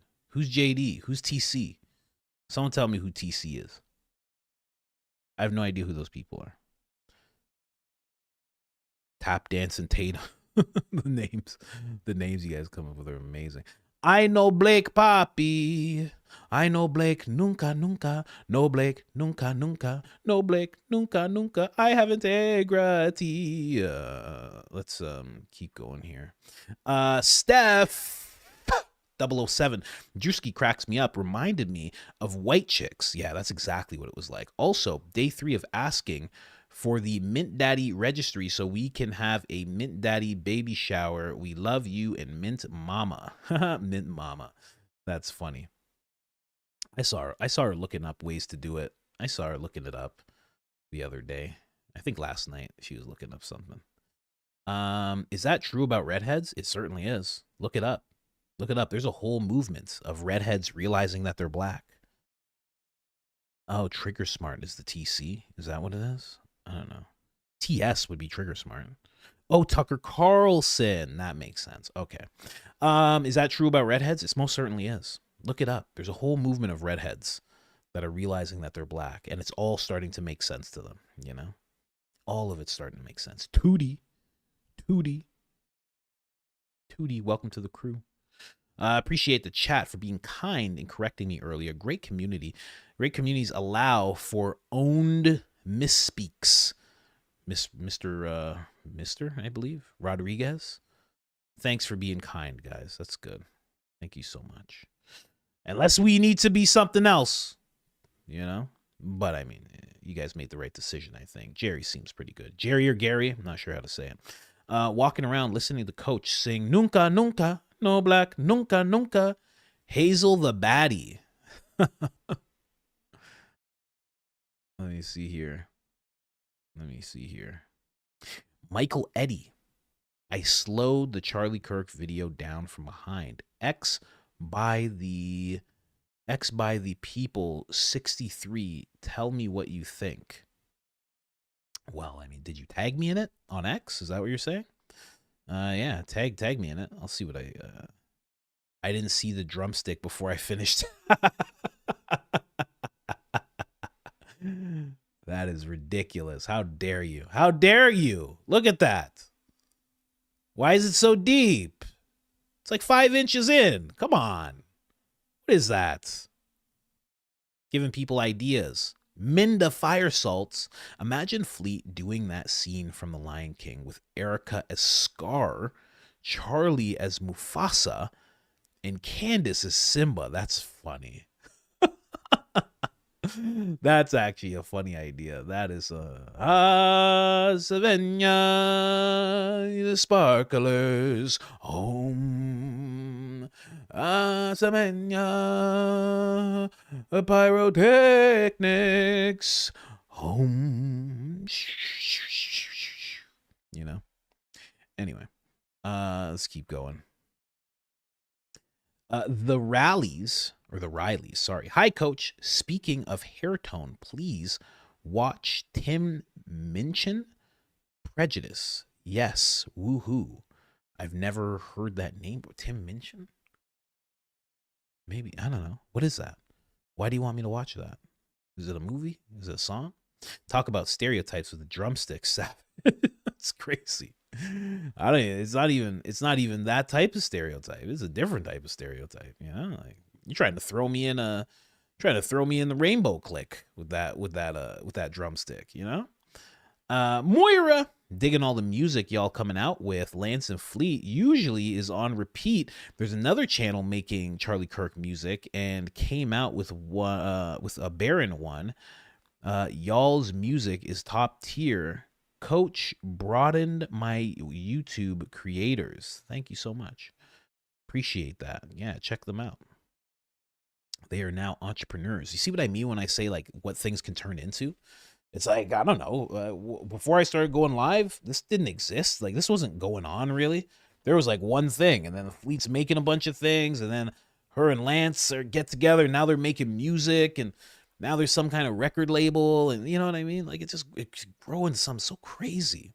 And that's just like not even 90, that's not even 60 days ago. So it's like, what is that going to turn into? I'd love to see it. If I ever see Matt Walsh, I'd yell, "Get back to work, Matt Walsh." I would too. I 100% would. 100. He'd know exactly what I was talking about too. He'd get all scared. He'd be like, "Oh. Quit playing around, you guys. I gotta go. I thought Mr. Shapiro was here. Oh, let's go, honey." You know? LOL, the doodle-doodle-doodle-doodle-doodle coach song, silly. Oh, that song. Oh, yes. Yes. Is that a whole song though, or is that just that one part? I have no idea. Tag me in that again. If you sent it to me like on Discord or something, like reply to it so I can see it again, or send it to me in the private DMs or wherever. Whose card is this? The actual city of Philadelphia is in the news, and it makes no sense for 5 seconds until your brain adjusts, and it's like getting off of a boat. And yeah, you're hearing about the actual city of Philadelphia, and you're like, what are they talking about? And then you realize, oh yeah, that Philadelphia. Yeah, I know. It happens to me too. Was out for a bit. Did you guys cover AKA Guilty Slip? No, I didn't cover that. That was with Megyn Kelly a while back. I might cover that tomorrow. I don't want to get into that right now. Looking forward, but if you guys don't know what he's talking about, he says, you know, they're processing their guilt, and then Megyn Kelly's like grief, and he's like, oh yes, exactly. Pretty crazy. Looking forward to the release of your coach program, locking in April 1st. Would be cool to applaud each other's accomplishments. Yeah, that's I was talking about this near the end last time. You know, talking about, like, you know, people's lives, getting some life stuff out in the open, you know, talking about it, helping each other that way. It's just always something I used to do. So, you know, I got to think of a way to upload it. I got to go through it. I think I have some actual stuff written up for it already on a computer somewhere. I got to actually find it and then put it into PDF form. And then, yeah, you guys can download it. See if it helps you. If it doesn't, whatever, you know. Obviously, it'd be free. At the Mints, every question was something in the mint container that they needed in the vehicle. I don't know. Yeah, right? If there was a container, I don't know if he, oh yeah, I think he said he had a container of mints. And then imagine they open it and there's something in it that they need while they're driving at 100 miles an hour. Huh.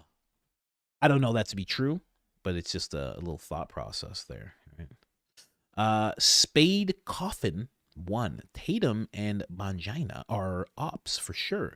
They left law enforcement to quote unquote podcast. Joe Kent leaves his position and does interviews, and he's under the scope. Yeah, interesting the way that works, right?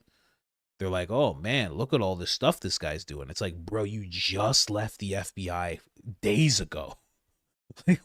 He's acting like he was never there. Yeah, he's acting like he never worked with the Bureau at all. He's just like, what's going on? Whoa, these doomers, take the movement back. Whoa, what's happening here? It's like, what? Like, bro, we just saw you. We saw you. Like, what are you talking about? You got paid to redact things. What? And you're not telling us about the things. Like, but he's like, oh, I'm the one with the truth and the justice here. It's like, no. You're actually a terrible guy, actually. Nick Shirley is paid by the government to distract us from the politicians making millions off of fraud committed by illegals. He's a psyop. That is one way to look at it. I need a tissue here. That is actually one way to look at it. Hold on. Oh, man. Allergies this year, man. As soon as March hits, allergies. Yeah, I mean, that is one way to look at it. I mean, that is not out of the question. For people who really like that guy, I like that guy. It is not out of the question that could be something that's happened. We're talking about this guy goes to the White House, right? He goes to the White House. He gets to ask a few questions. He's sitting in the same room as the president. That's like, oh, okay. That's pretty crazy, right? Coach boogers, yeah. Right? He sits with the president. He's asking a little bit of questions. Obviously, there's some kind of meeting that happens before that. There's a little bit that happens after that. Then the next thing you know, he's with Adam from Patrick Bet-David's podcast. And he's talking about, hey, we took you to that dinner, right? That was your first one, right? Hey, we went to that house after. That was crazy. Hey, we went to this club after. It's like, why is Adam from Patrick Bet-David's podcast courting Nick Shirley, taking him to dinner, taking him to some super rich person's house, having him introduced to a bunch of people, and then taking him to a club? Why is that happening? Does that make any sense?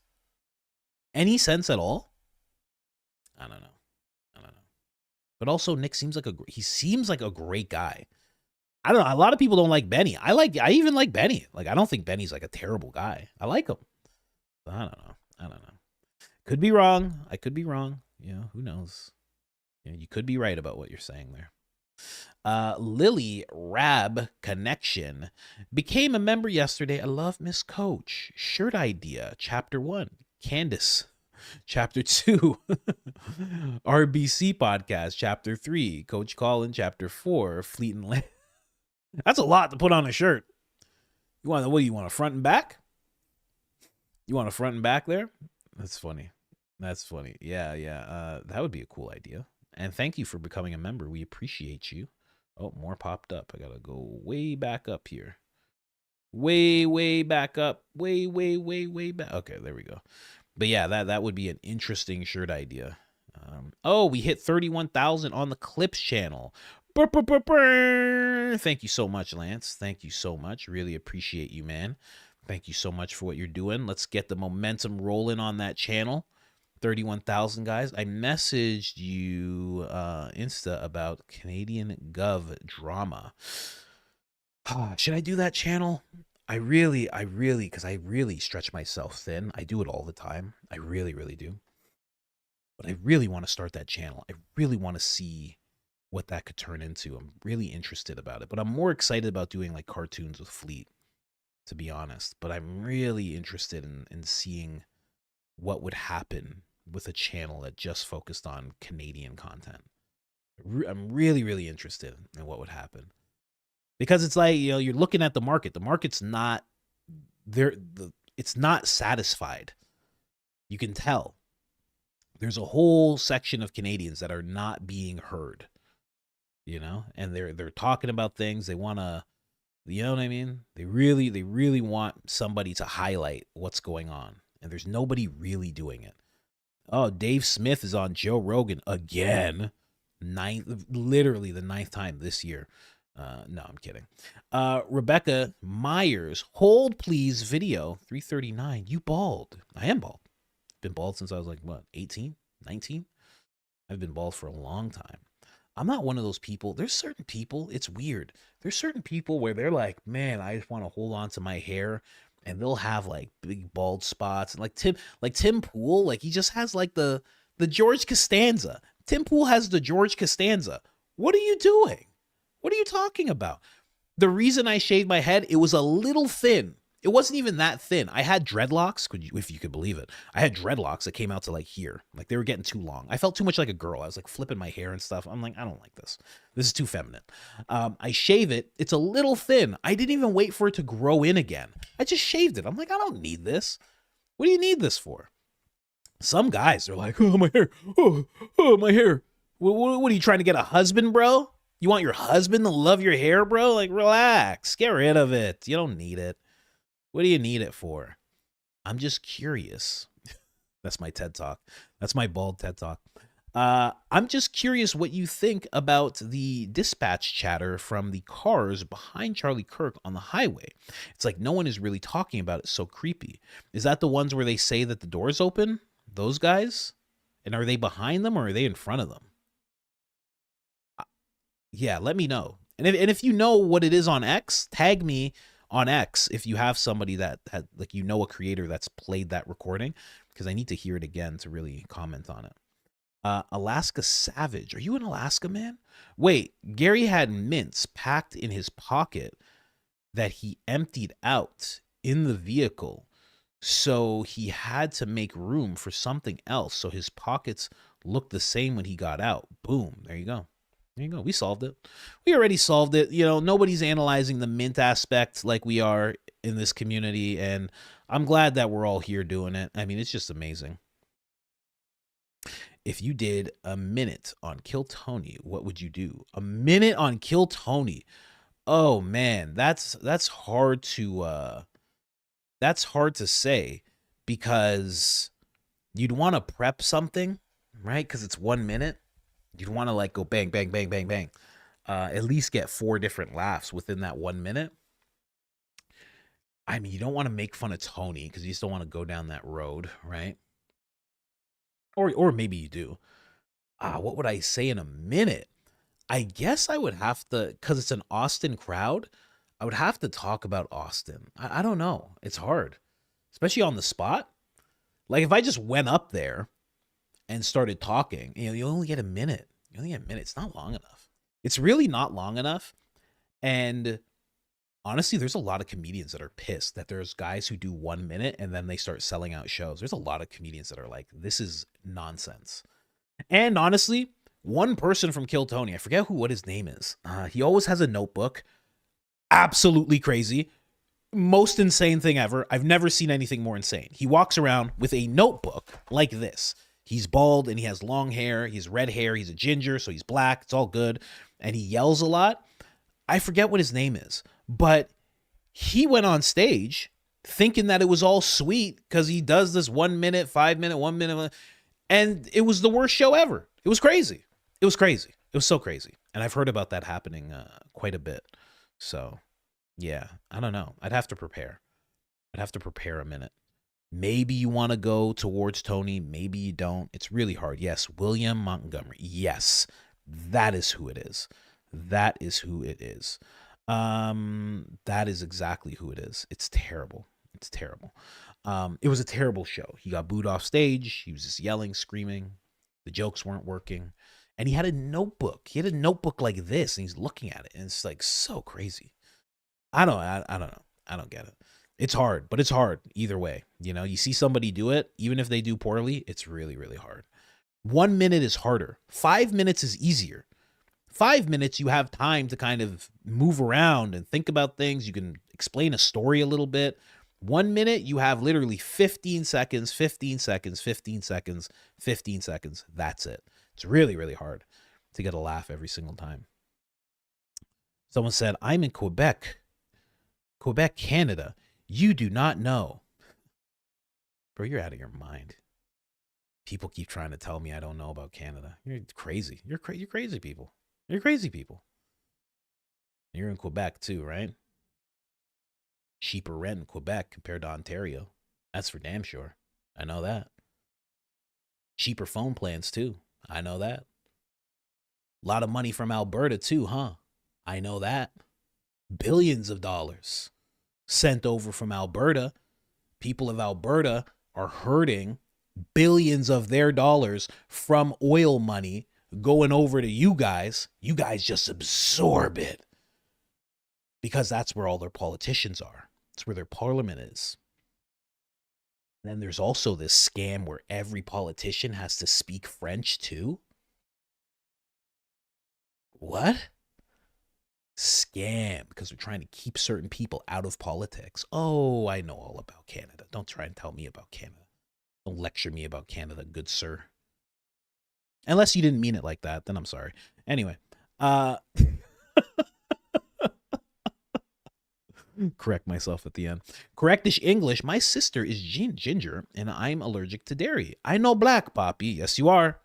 Yes, you are. You just stated black things. You know you're black. It's okay. Mishmel. Hold on. What is this? Michelle? Is that what that is?